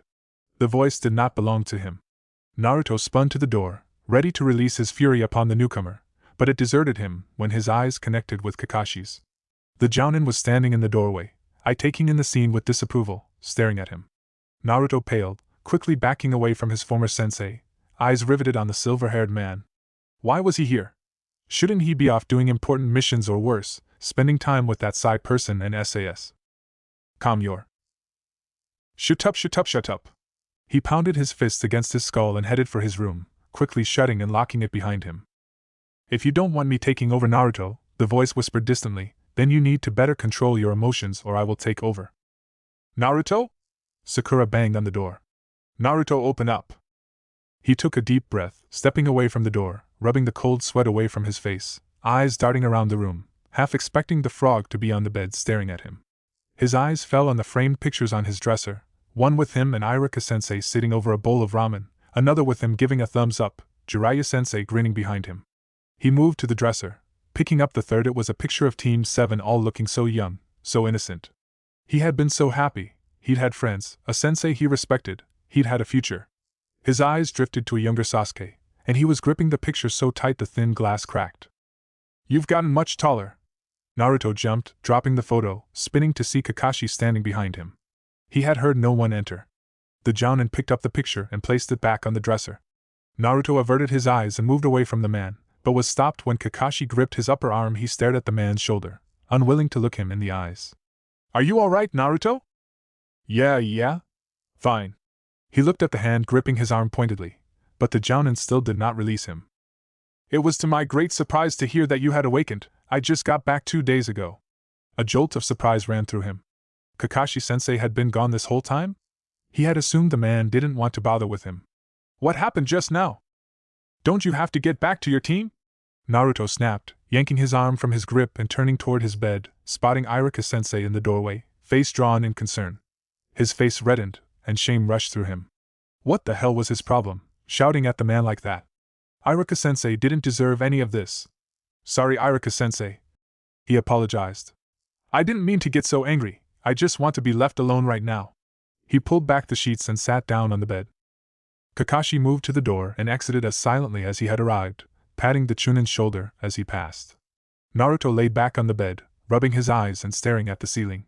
He heard the door shut, and knew he was alone, finally blissfully alone. Irika-sensei must be angry with him though. Of course. Your emotions are sporadic. You are not doing a good job convincing everyone that you are sane. Naruto rolled his eyes and turned on his side, facing the wall. Of course he had been wrong, he was not alone. Just be quiet, will you? He shut his eyes tightly and willed himself asleep. What do you think? Kakashi leaned against the wooden wall as Jiraiya sipped his sake. He flipped through another page of his book. Jiraiya placed the cup down and stared emptily at the street. I don't know what to think. His brow furrowed. Have you talked to Uchiha? Yes. He knows nothing, though it's interesting to see how upset he is about it. Didn't think anything bugged him anymore. They were silent again, Kakashi's eyes glued to his book. Then, he looks just like his father. Jiraiya refilled his cup. I know. He knew where he was. He had been in the dank, piped hallway several times before in more stressful situations. He moved down the dark hall, water up to his ankles, lukewarm but uncomfortable. It was strange. He knew that it was pitch black in here, yet for some reason he could still see, able to look up at the pipes running along the ceiling, able to spot the occasional closed door that lined the walls every few paces.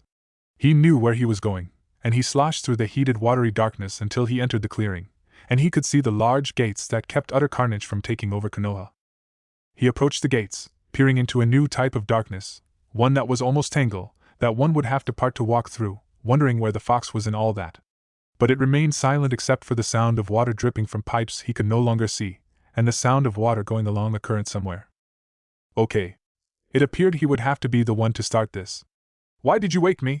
He called into the darkness, not bothering with etiquette. His voice did not echo, rather it seemed muffled, as if there wasn't enough space for it to do so.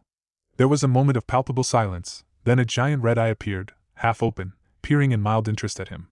Why did you wake me? Fangs appeared, a rather long and malicious grin. It was good for a while. Its booming voice too seemed to be swallowed up by the surrounding darkness. Not having to hear you, not having to help you, not having to make up for your petty human weaknesses. The fox chuckled lazily. But I was getting bored, and it was so fun watching you crack. Naruto glared hatefully at the demon. There's nothing wrong with me, he snapped. The second eye opened and the sheer force of all that undivided attention made the blonde take a step back. "If you're not careful, you'll get us killed." Suddenly the fox moved close to the gates, and Naruto was bathed in the red glow of its eyes. "And I won't like that." The heat of its breath rushed over him, heating his skin, leaving the stench of carrion in its wake.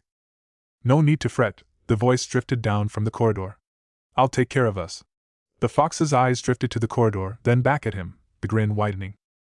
Naruto's eyes narrowed and he headed back down the hallway, eyes darting to all the closed doors.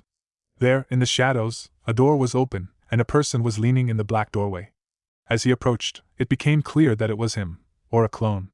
He stopped in front of the other, looking him over. He was wearing the same thing as Naruto, had the same spiky hair, same marks on his face, same height. But his eyes were different. Though they were blue like his own, they had a strange sharpness to them, too intense, like he was glaring without actually glaring. Too sharp, too bright, as if they were trying to take everything in at once. "You're the voice," he stated, almost disbelieving his own words, and the voice smiled. "Yes, as you want me to be." Naruto scratched his head nervously, his stomach feeling queasy. "So you are me?" "Yes. I am the proficient part of your mind. I get things done. You need me." "No, I don't.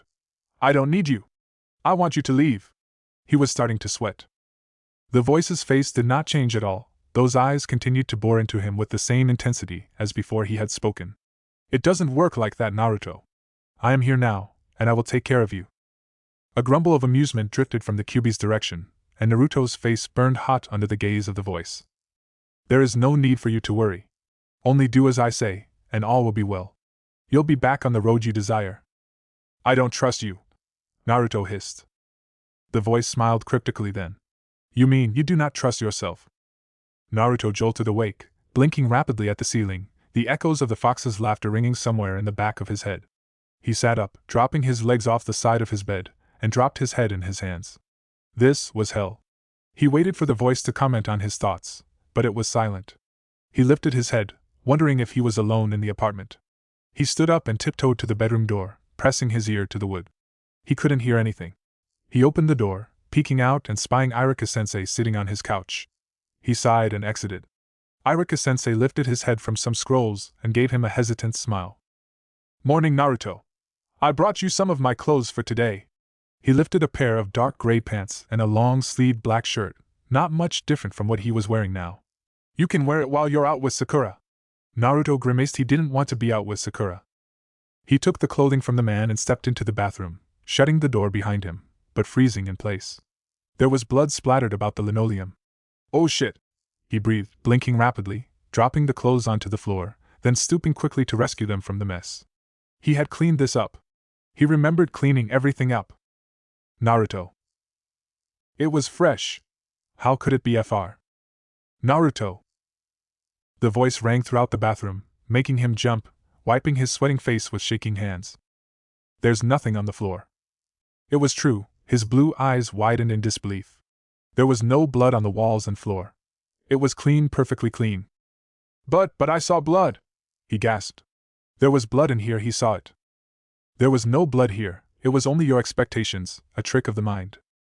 Naruto ran a frustrated hand through his hair. "I'm so sick of this shit." B. "Shut up," Naruto hissed. He dropped the clothes on the counter and pushed open the shower door, half expecting a tub full of bloody water, but it was clean. He undressed and turned on the faucet, stepping under the warm water. "Not a word from you while I'm in here," he cautioned as he soaped his hair, occasionally glancing down to make sure there was no blood pooling at the bottom. "This is perfect." Sakura held up the blue shirt under his chin, ignoring the flat look on his face.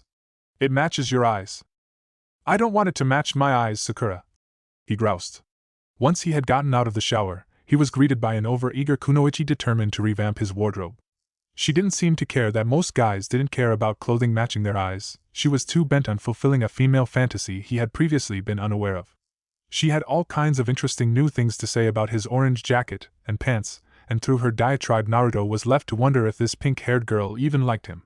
Did friends usually say things like that to one another or think thoughts like that while smiling to their faces? The thought was so daunting that he quickly discarded it for simple paranoia, which he'd had enough of.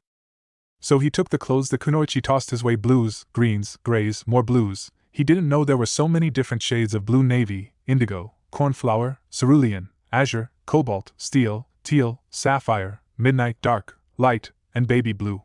They were all still blue in his eyes. Deciding that he'd had enough, Naruto placed the pile of acquired clothing near her and backed away slowly, leaving the store and turning down a crowded street, glancing back repeatedly to make sure she wasn't following, dropping into an alley and leaning against the cool brick wall. His eyes to the villagers he watched as they passed by, going about their lives, nibbling on a fingernail as he hid from Sakura. "We're being watched," the voice intruded. Naruto's eyes darted about the square nervously, trying to spot the ninja he was sure was watching him, his eye falling on a familiar face across the square. Sai, dressed in a long-sleeved shirt and black pants. Sai, the one who had taken his place. The ninja was smiling and began to cross the square, moving toward him. Naruto moved away from the wall and stuffed his hands in his pockets as the other approached. "I don't think we were properly introduced." He extended his hand. "I'm Sai." He was close to grinning. Naruto gazed at the hand distrustingly, not taking it, instead nodding. "I'm Naruto, as I'm sure they've mentioned." "Not really," Sai replied, still smiling as he dropped his hand to his side. "If I hadn't investigated myself, I imagine I would have never known of your existence." Naruto stared at him. "How spiteful of him," the voice commented, coming from behind him. "He's afraid of you." "Why?" Naruto puzzled, eyes never moving from Sai's pale face, staring into those black eyes. "Perhaps he never truly managed to take your place, perhaps he never felt like he had to, except now you are awake." Naruto smiled back at him. "It'll be good to get together again." Sai continued to smile, but he could see it become frosty around the edges.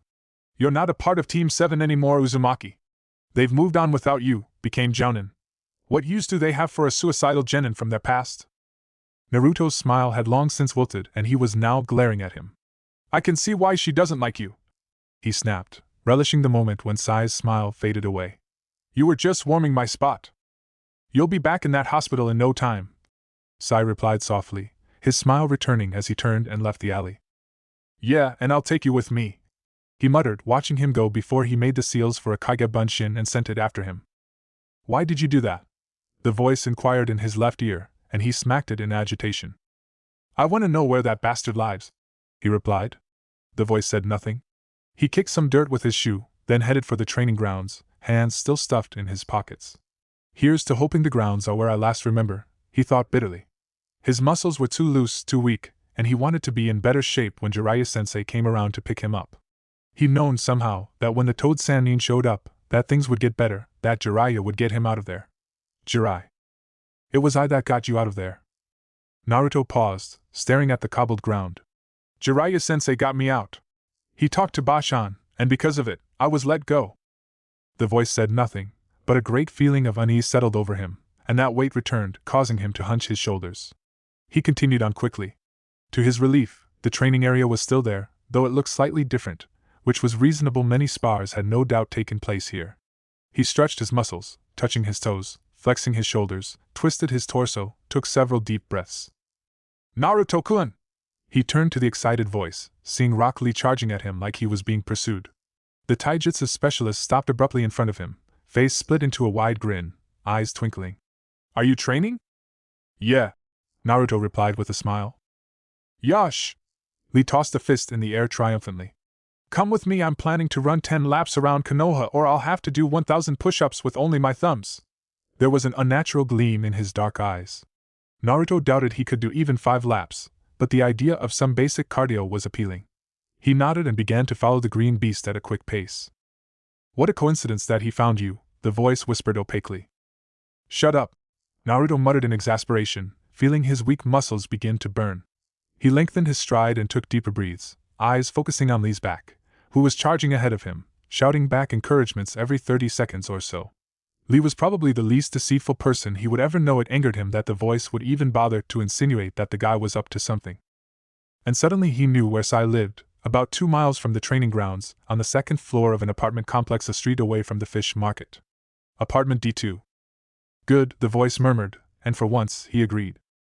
He managed 2 lousy laps around the village before he gave up, deciding to go back to his apartment, despite Lee's encouragements to continue on. He promised him that he would do 2 more laps tomorrow, which pleased the Jounin, and he ran off to complete the 10 laps he had given himself. Naruto stumbled on home, sweating and aching, looking forward to the well-earned shower. His neighbor's curtains swayed as he passed, and he paused to send a glare their way, sure that they were peering at him from behind them. They used to complain whenever he was too loud, and had no doubt gotten used to the silence of the last 4 years. The light was on in his window, letting him know that it was occupied, probably by Irika-sensei or Sakura.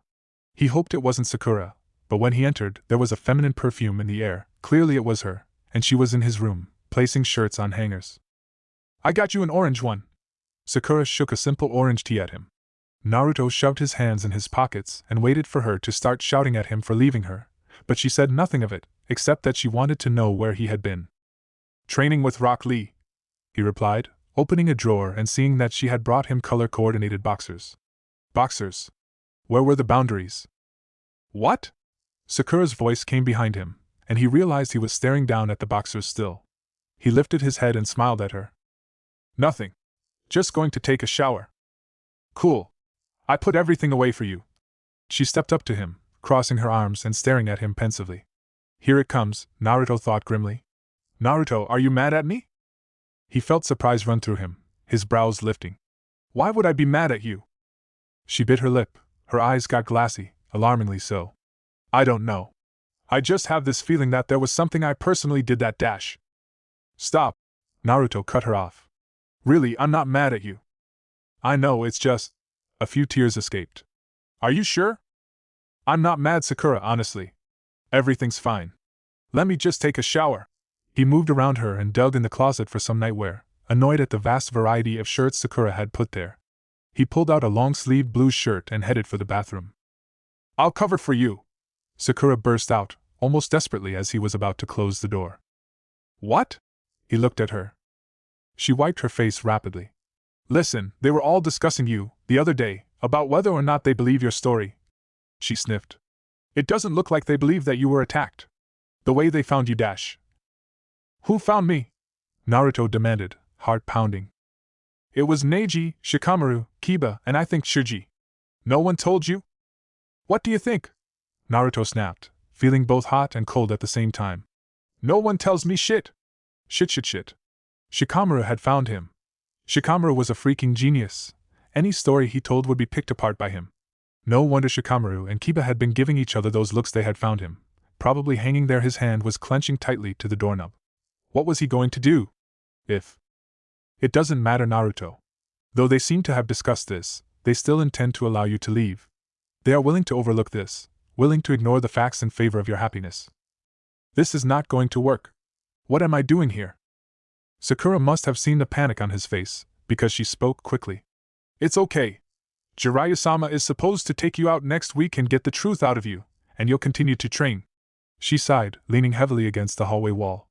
"You know, for the last 4 years, all I wanted to know is why you did what you did. It bugged me every night, every exam I took, every battle I fought that you weren't there when you should have. But I don't care anymore, I really don't. I just want us to be Team 7 again, like before. You, me, Sasuke, and Kakashi-sensei.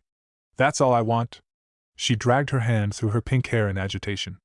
"I'm sick of old memories." "We can't be a team," he replied sullenly, having avoided a panic attack. "I've been replaced." He tried to keep the venom out of his voice when he thought of Sai. "Replaced?" A scornful look came over her face. "You mean Sai?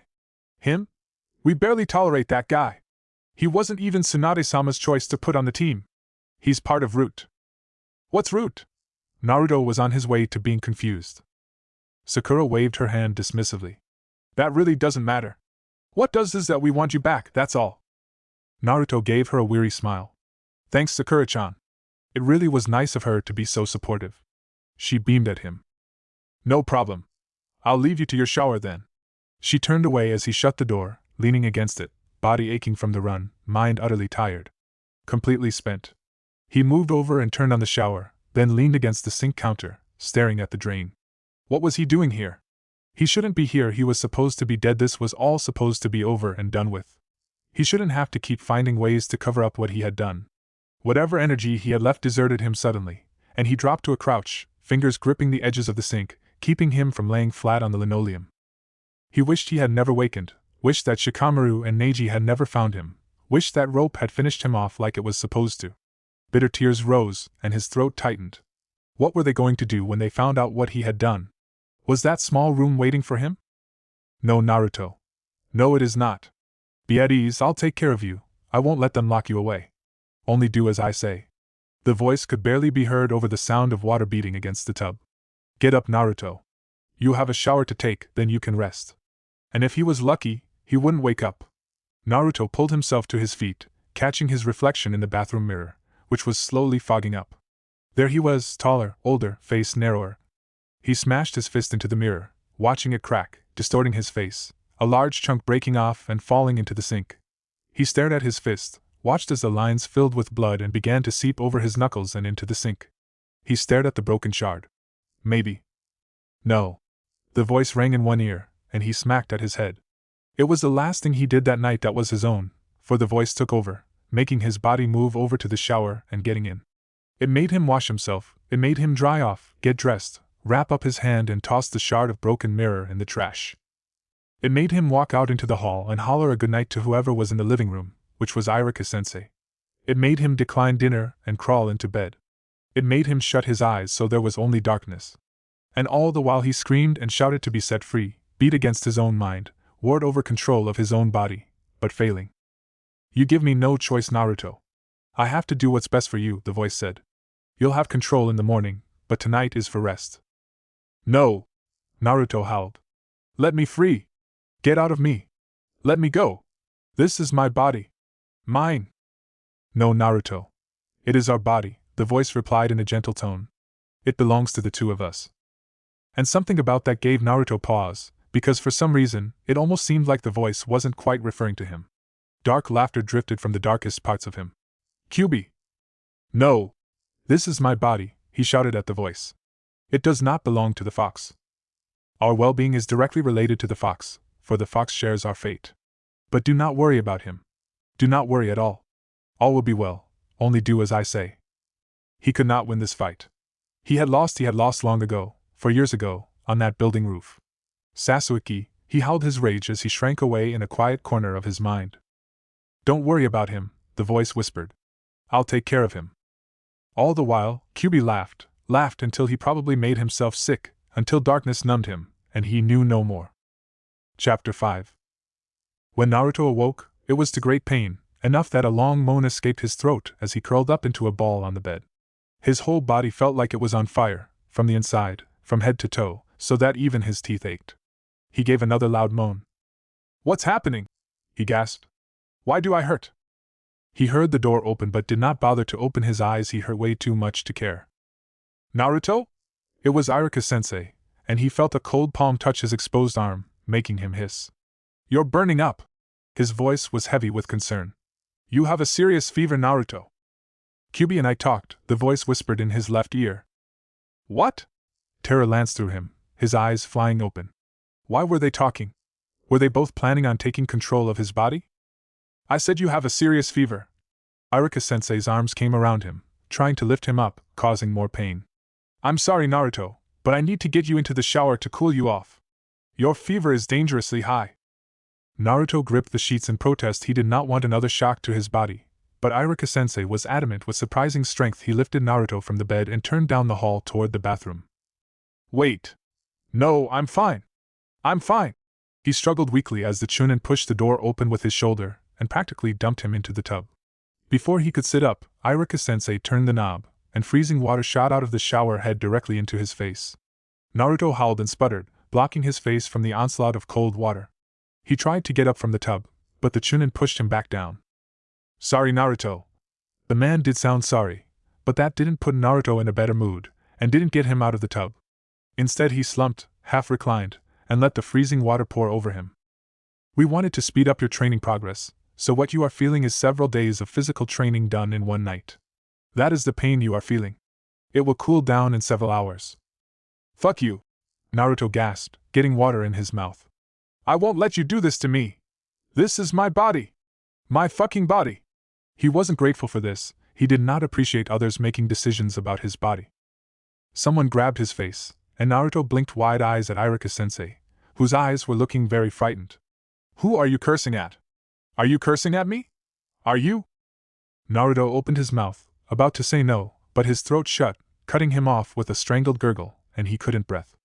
He grabbed Irika-sensei's shoulder as he choked, and the man pulled him from the tub and dragged him into the living room, plopping him onto the couch, then digging into a plastic bag on the table. "I'm beginning to think that I shouldn't allow you to speak," the voice murmured. Naruto's lungs were screaming for air, and he began to see spots in his vision. Someone was holding him down, grabbing his arms and pulling them from his throat. "Go on," Naruto thought madly. "Kill me. Suffocate me. You'll be doing me a favor. All that I do is for you, Naruto. Why do you fight me? Why do you work against yourself?" His throat unclenched, and he took deep breaths of sweet air, feeling relief and resentment at the same time as his vision cleared. There were two faces over him, Irika-sensei's worried face, and the masked face of Kakashi-sensei. Naruto tried to sit up, but he was pushed down again. From the corner of his eye he saw the Chunin place an empty syringe in the table. "What did you put in me?" His voice came out rough, as if he had been screaming. His body was still burning painfully, and now he was cold, soaked through by his visit to the tub. Kakashi moved from his view and disappeared down the hall while Irika-sensei knelt in front of him. "That was some medication in case you had another seizure." He began to tug at his soaked shirt. "Let's get you out of these before you catch a cold." Naruto did not protest, and lifted his aching arms up so that the soaked shirt could be dragged from his flesh. His boxers went with it, so that he was huddled on the couch naked, embarrassingly so, that is until Kakashi-sensei returned with dry clothes, mostly blue, and he covered his aching body with warm clothes and lay in a ball on the couch, wishing the pain away. Someone dropped a blanket over him, and a warm palm touched his forehead. "Seems to have gone down," the Chunin murmured to the Jounin. His pain hadn't. He covered his ears and grit his teeth, hoping to ride it out, hoping that the hours would go by more quickly. "Naruto!" A woman's voice, and he opened a lid to see Tsunade leaning over him, her hand moving up and down his form, feeling her chakra touch his exposed areas. When had she gotten here? "Did you train recently?" "Yesterday," he slurred, tongue feeling fat. "Must be the drugs." She nodded, a frown marring her beautiful face. "You overdid it. Your CK levels are way too high. You need to take it easy for the next few days. No strenuous training, okay?" He nodded and shut his eyes. Through the pain he could feel sedatives working on him. "But I just woke up," he slurred. "I don't want to go to sleep." Tsunade patted his head and stood up. "I think he was having a seizure," he heard Irika-sensei murmur. Naruto wanted to roll his eyes, but even they hurt. If only he'd take seizures over what was really happening with his brain. "I gave him the dose you required." "What happened to the mirror in the bathroom?" he heard Kakashi-sensei ask. "Oh, you saw that too?" Irika-sensei's hand touched his fist. He didn't bother opening his eyes to look, they were too heavy. A finger ran along the cuts that were half healed already. By the end of the day, they would be gone. "Are you sure it's safe to let him leave?" "See what you have done," the voice whispered in his left ear. He covered that ear with his hand, feeling like he could almost feel the breath of the voice touching his flesh. But no, it was all in his head, it wasn't really there. "I have my reservations as well," Kakashi added.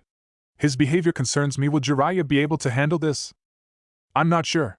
The uncertainty in her voice sent a wave of alarm running through him. "I'm fine," he slurred. "Just a little angry." "There are better ways to handle your anger, Naruto." "I know," he muttered. His mind drifted then, and he was far away, with colors and swirls, which he knew was the drug's fault, the pain of his body slowly fading, like the voice had said it would. When he came to, he was standing over a sandwich. The hell! He jumped away from the counter, blinking around rapidly, realizing he was in his kitchen. He looked at the plate on the counter, at the sandwich, stuffed with meat and tomatoes. "What are you doing?" he demanded. "Making a sandwich," the voice replied. "Everything all right, Naruto?" He turned to see Irika-sensei in the kitchen doorway. "Everything's fine," Naruto assured. It was getting to the point that he probably wouldn't be able to blow a fart without being called on it. He smiled. "Just making a sandwich." He picked it up and took a huge bite, as if to show the man that there was nothing odd or sinister about it at all. "All right," he said, looking unsure. "Well, I have to go to the academy, so Sakura should be here any minute now. She's almost a fully trained medic, so if you start feeling sick again, let her know immediately, okay?" He nodded, following the man to the door, waving as he went out and down the stairs. He waited until the man was out of sight before he did a quick search to see if any ninja were nearby. He felt nothing. Quickly going back to his room, he threw on clean clothes more blue and headed out before Sakura could come. Despite his anger and fear toward the voice and Kyubi, his body did feel a bit stronger, even if he was in such a sour mood. Though Tsunade had told him not to train for a while, he knew otherwise he wanted to be in better shape when Jiraiya-sensei comes around. He wanted the man to focus on training and not on what had happened to him. If he looked in control of things, maybe. Illogical, the voice said, making him jump. They all want to know, they want a reason, and a story. We will give them one. Whatever. He muttered as he approached the training grounds, immediately spying Rock Lee stretching. He looked up as he approached, and waved an excited hand. Naruto-kun! I didn't think you were coming today. Naruto shrugged and smiled. Looking to get some more training in today. Did you manage to do 10 laps yesterday? Yes. Rock Lee grinned. I'm doing some sparring today, would you like to be my partner? Naruto nodded and stretched his muscles, feeling a slight ache in them, though it wasn't nearly compared to what he had felt earlier. They moved to a clearing and the green beast got into a graceful fighting stance. Naruto tried to mimic it, but knew he looked a complete fool. He had never focused on the martial arts, he had been all about what kind of jutsu he could acquire. Rock Lee frowned, straightening from his stance and coming over, moving Naruto's arm into the proper position. What taijutsu do you use, Naruto? He asked curiously, sounding very serious. Naruto blushed, straightening up and scratching his head in embarrassment. None really, I just kick and punch. Rock Lee shook his head, clucking in dismay. That will not do. There are multiple styles of the martial arts, and it's good to at least know one. What types are there? He asked. Daido Ryu Aikibujutsu, Jujutsu, Karate, Kendo, Aido, and that's just to name a very few. The styles go on and on, with variations of the same one sometimes. Lee's eyes narrowed, comically rubbing his hairless chin in thought. Would you like to try Jujutsu, Naruto? Naruto shrugged. Sure, why not? Rock Lee was still looking at him in a very thoughtful manner, which was a very new experience for Naruto. I notice when you fight well, back then anyway, that when not using jutsu you tend to physically attack your opponent straight on. Naruto grimaced. It was true, he was always the first to throw a punch or kick. Jujutsu is a weaponless martial art form using your opponent's strength and force of attack against them. I dunno, I'm more of a straight-on fighter, you know. I use my bunshins to surround and pummel my opponent. He hesitated. But it's good to try something different. Where do I start? Rock Lee grinned. Fine, today Jujutsu, tomorrow, maybe Kempo or Karate. We'll see. First, let me show you the basics. Watching Rock Lee move was a learning experience. He was more skilled than Naruto remembered, faster, harder, more agile. Throw me a punch, Lee ordered, and Naruto rushed forward, throwing a punch, aiming for his chest. Lee grabbed his fist, but guided him forward, using his own momentum to propel him past him. Naruto knew that Rock Lee had passed up a chance to probably bury a knee into his stomach, and was half grateful that the Jounin had gone easy on him. But on the other hand, he wasn't a delicate flower or anything. Rock Lee patiently showed him the basic stances and moves used in that particular art. It was such a new experience that he forgot everything for a few hours, until the burning of his muscles and the ache in his lungs made Lee stop. That's enough for today, I think, Lee said, backing away from him. Naruto was grateful. He had taken a beating for sure, and perhaps he would be black and blue all over later. But it was enlightening, though he hadn't realized how bad he was at taijutsu until going up against Lee, who could very well be a master by now. Naruto wiped the perspiration from his face, turning away from Lee for a moment, and spotting Hyuga Neji standing nearby, pale eyes expressionless but focused on him. Ah crap, Naruto thought grimly, averting his eyes, looking elsewhere. Maybe he could make a quick exit, say he had somewhere else to be. After all, Neji had found him, and Neji apparently didn't believe the story the voice had given. Neji could see right through him. Hey Neji! He lifted an aching arm and waved. Hyuga uncrossed his arms and headed toward him with purposeful steps, the kind of steps one took to a confrontation. He stopped in front of him, looking him up and down with an appraising eye. On your feet again, I see, he commented flatly. Yep, Naruto replied with a forced smile. I'll be going with Jiraiya-sensei at the end of the week to Dash. They're really letting you leave? After what happened? There were lines around Neji's mouth, and he actually was beginning to look angry. What am I supposed to say to that? Naruto thought frantically. Everything will be fine. Everything will be fine. Naruto gave a shaky laugh. I'll catch up to you guys in no time. After all, I'm going to be whole. His tongue curled around the word, and he shut his mouth, staring at the Hyuga prodigy. Why did he have to talk to him? Should he have to explain things? I don't think I have to explain myself to you, he continued coldly. Were these his words? No, Neji replied. No, you don't. But if you're going to think I'll believe that poorly put together scenario that you've given, then you are sorely mistaken. Well, then it's a good thing I don't have to convince you of anything. He sneered, turning away from him, catching the concerned expression on Rock Lee's face. Where were these words coming from? This wasn't like him. He didn't talk to his friends this way. Was it the voice doing this? I used to respect you, he heard Neji say, and he felt himself pale. Keep walking, Naruto, the voice commanded, and he didn't argue, just kept moving, not daring to look back. I'm finished, he said to the voice. I'm so finished. No, you are not. Never think so. All will be well. You keep saying that, and it keeps not being true. Patience, the voice murmured in his ear. Have patience. Naruto shook his head, deciding to head for Ichiraku's, could use something to eat, even if he wasn't in the least hungry. But food gave strength, and strength was what he desired. Hey, Naruto! He lifted his head and looked back to see Sakura rushing over to him with a harried expression about her. What's the matter, Sakura-chan? He asked as she made it to his side. You okay? She asked, puffing a bit, brushing hair out of her face. Yeah, why? Naruto asked with a frown. Had she seen Neji or Rock Lee? I don't know, she replied with a frown of her own. You just looked a bit hunched. Naruto quickly straightened his shoulders. She was right, he had been doing that actually. He had been doing that for a while now. Anyway, I just needed to tell you that I just got assigned a mission, and I have to leave now.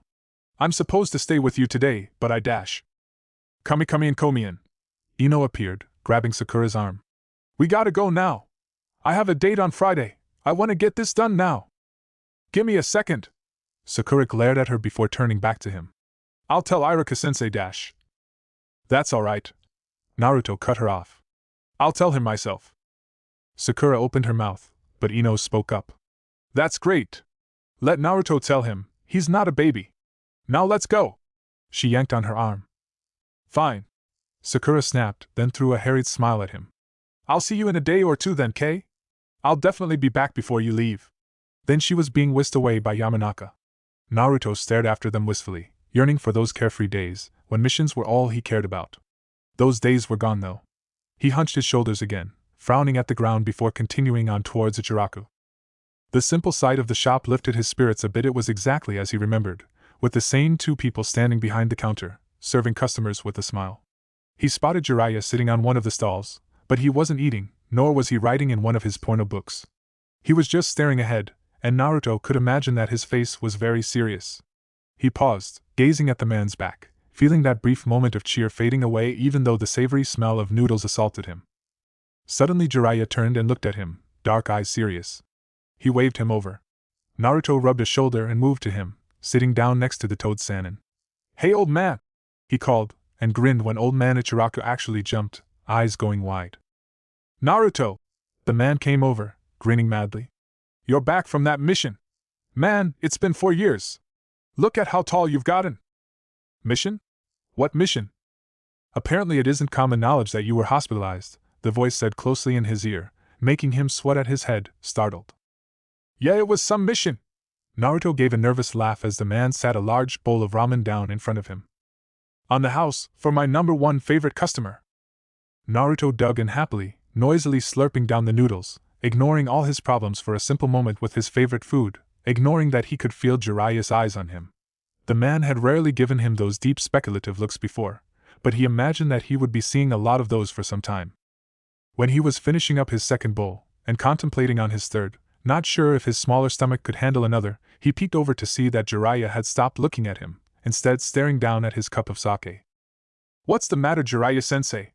You're usually writing plots for your porno books. The Toad Sannin smiled. Sometimes ideas simply start in the head. It's only the good ones that make it out on paper. He looked at him. Were you training? Naruto nodded. Yep. He lifted the ramen bowl to his mouth and took deep gulps, feeling his stomach protest as it stretched. No, there would be no third bowl.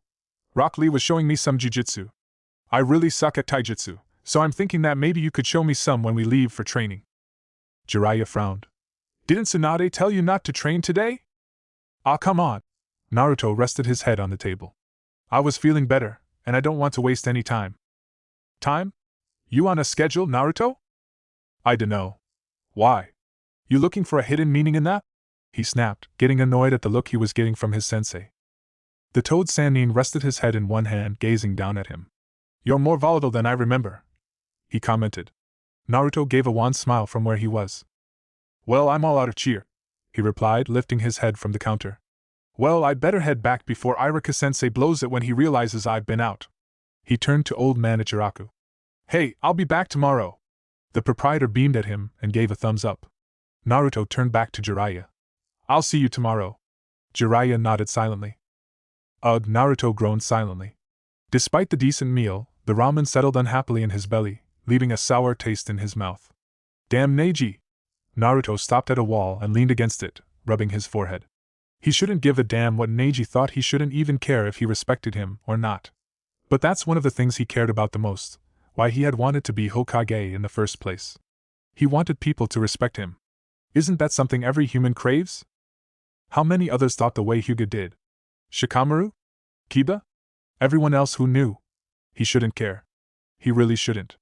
Naruto pushed himself away from the wall and hurried back toward his apartment, mind elsewhere. Was Neji talking to Shikamaru? Were they all talking about him, saying that he was weak or crazy? "I did it for them," he growled, kicking a trash can as he passed, causing someone to call out in surprise. He kept moving. "I was looking out for the others," he hissed, quickening his steps. "You think I wanted to hang? You think that's the way I wanted to go? I had plans." Several people were giving him weird looks. A woman was yanking at her child, who was staring at him with wide eyes. "The fuck you looking at?"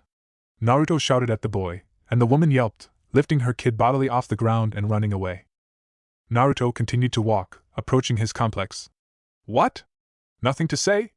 The voice should have something to say, it always had something to say about his behavior or actions. "Not telling me to calm down? Not taking over?" He stopped by his door, eyes staring down at the cement. "Where are you? Why are you so quiet?" "Would you be quiet?" a nasally voice replied, making Naruto jump.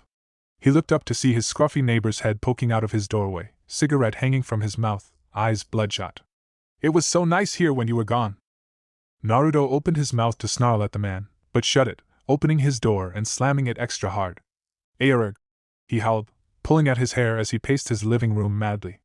"Fuck Neji! Fuck them all!" He threw one of his plants across the room, soil cascading across his couch. "I did it for them, the ungrateful bastards!"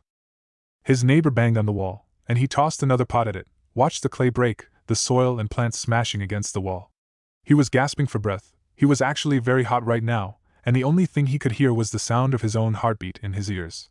And laughter. There was dark laughter. "Shut up!" he screamed. "Shut up, shut up, shut up!" The fox continued. "Stop laughing!" He was very comfortable, with the vague realization that he was lying on the floor, which was something he didn't do often. Though it was rough against his skin, there was a cool breeze coming through the window that made him want to settle more deeply into the rough carpet. He was relaxed, nothing hurt, nothing bugged him. It was like one of those relaxing mornings where he knew there was nothing he was supposed to do that day, so it was perfectly alright to lay about and snooze. It was so strange, but he felt like some great weight had lifted from him, like he had been carrying an extra 50 pounds of something on him, and now it was gone. He felt good.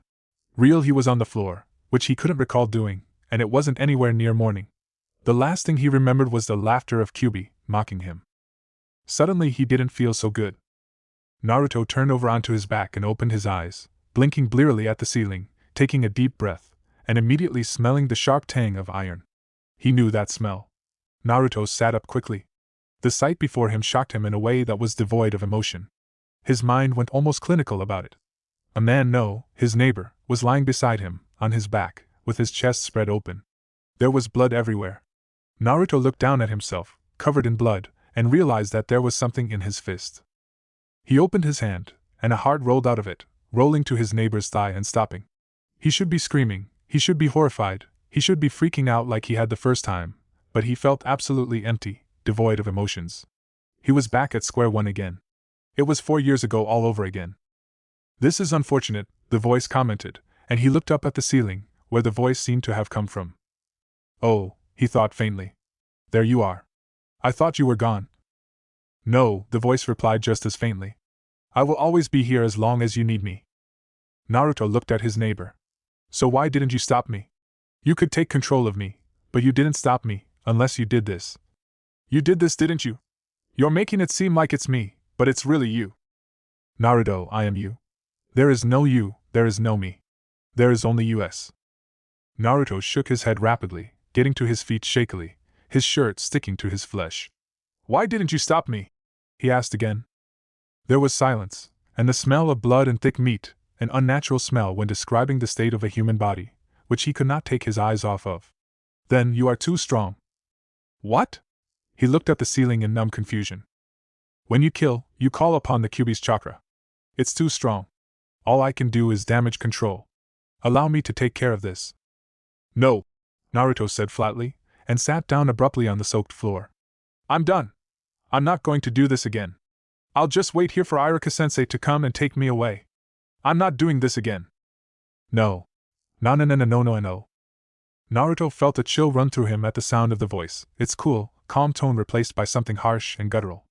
His body stiffened, he felt himself lose control, being pushed back into his mind. He wasn't surprised, resigned really, as the voice made him get up. Once again, I must be strong where you are weak. Hatred passed through him, but he watched silently as the voice removed his clothes, stepping around his neighbor and going into the bathroom. The voice stepped into the shower, doing a quick rinse, then returning to change into clean ones.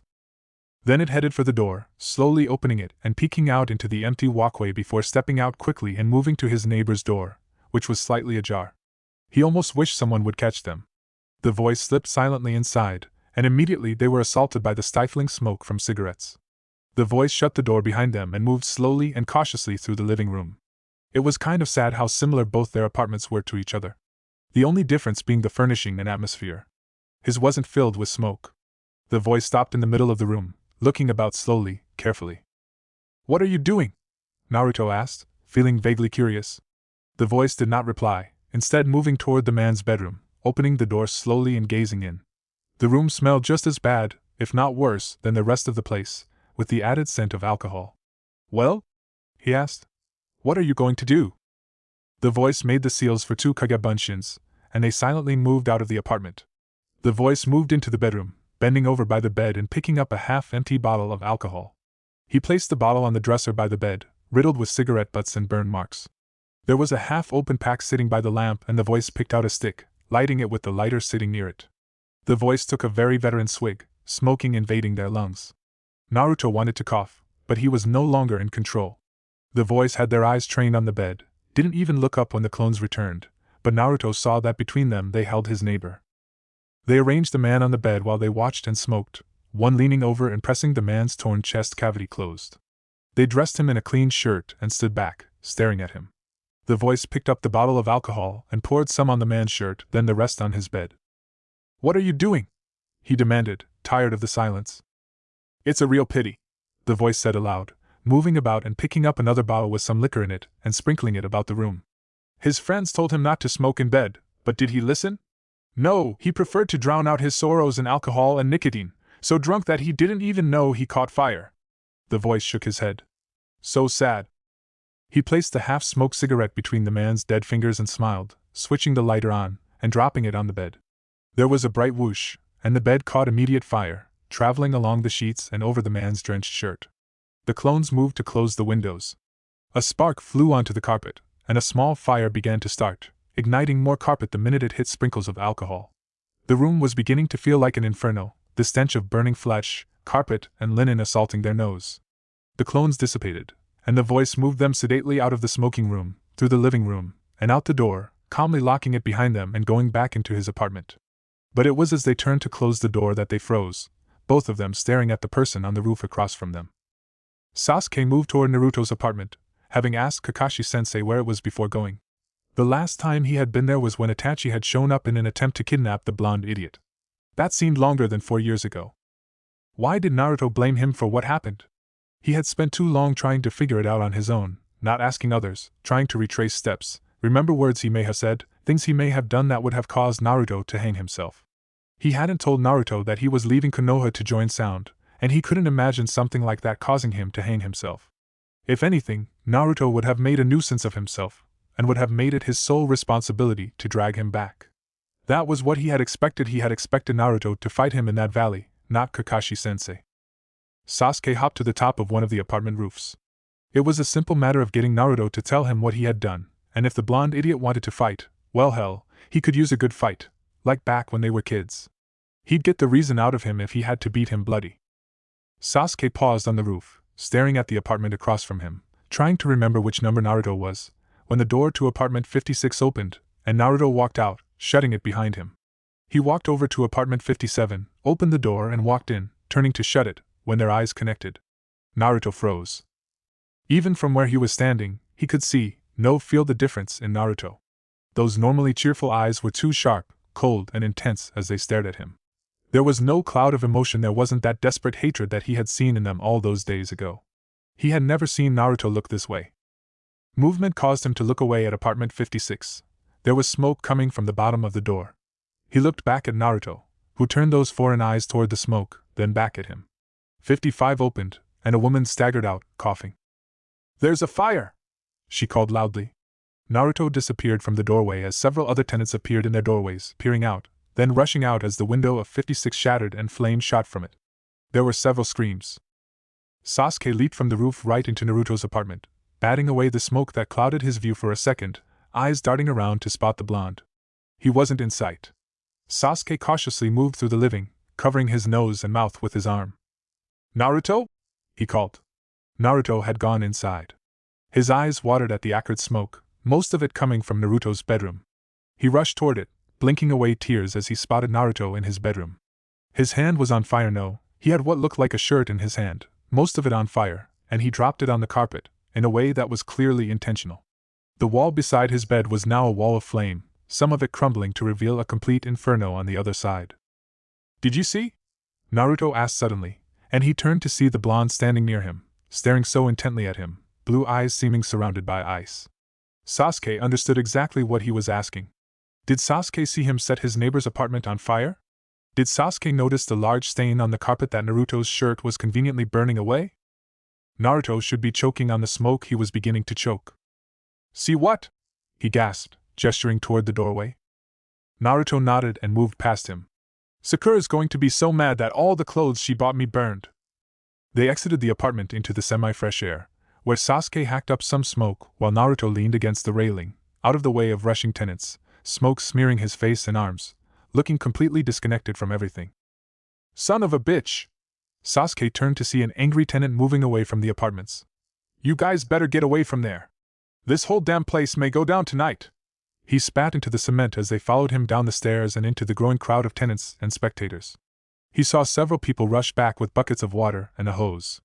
"I told that bastard Nobuo not to smoke in his damn apartment, but did he listen? Now we're all homeless. That bastard better be dead in there, because it's going to be nothing compared to what I'm going to do to him if he's alive." A simple Suiton jutsu could take care of the growing problem, seeing that it had moved through 57, 55, and was working its way toward 58 and 54. But glancing at Naruto, with his cold empty face, he knew that there was a body in there somewhere, and Naruto likely didn't want it in recognizable condition. He felt goosebumps run through his heated flesh. Naruto had killed someone. "Naruto. What did you do?" he asked slowly. No one would hear him, they were too busy being upset. Naruto looked away from the flames, eyes seeming to glow in the light of the flames. "You and I, Sasuke, we got problems." His voice was cold. "No shit," Sasuke replied, spying Iruka-sensei rushing toward them through the crowd. "Naruto!" the Chunin called, eyes frantic, and Sasuke watched in fascination as Naruto's expression changed, from that frozen emptiness, to looking confused and frightened. "Sensei!" he called, coughing dramatically, turning toward the Chunin, waving a dirty hand. "What happened?" Iruka-sensei asked, grabbing Naruto's shoulders, giving him a once-over. "I don't know." Naruto sounded bewildered. "I was just sleeping and I heard people shouting." He coughed roughly again, and it sounded pretty authentic. "My room was smoking up, had to get out." Iruka-sensei opened his mouth to say something, but apartment 54 took that moment to explode, shooting flaming wood missiles everywhere. Civilians screamed, stumbling over each other to get away from the falling debris. He remained there with Iruka-sensei and Naruto, and a blonde woman, whose face was very pale as she stared at the apartment. "There goes dinner," she murmured faintly. Sasuke almost laughed, but she looked devastated, clutching a young girl to her breast. He turned to look at Naruto, who was being smothered by Iruka-sensei's arms, but he was staring back at him, his eyes having gone back to that empty frozen blue. Yeah, they had problems.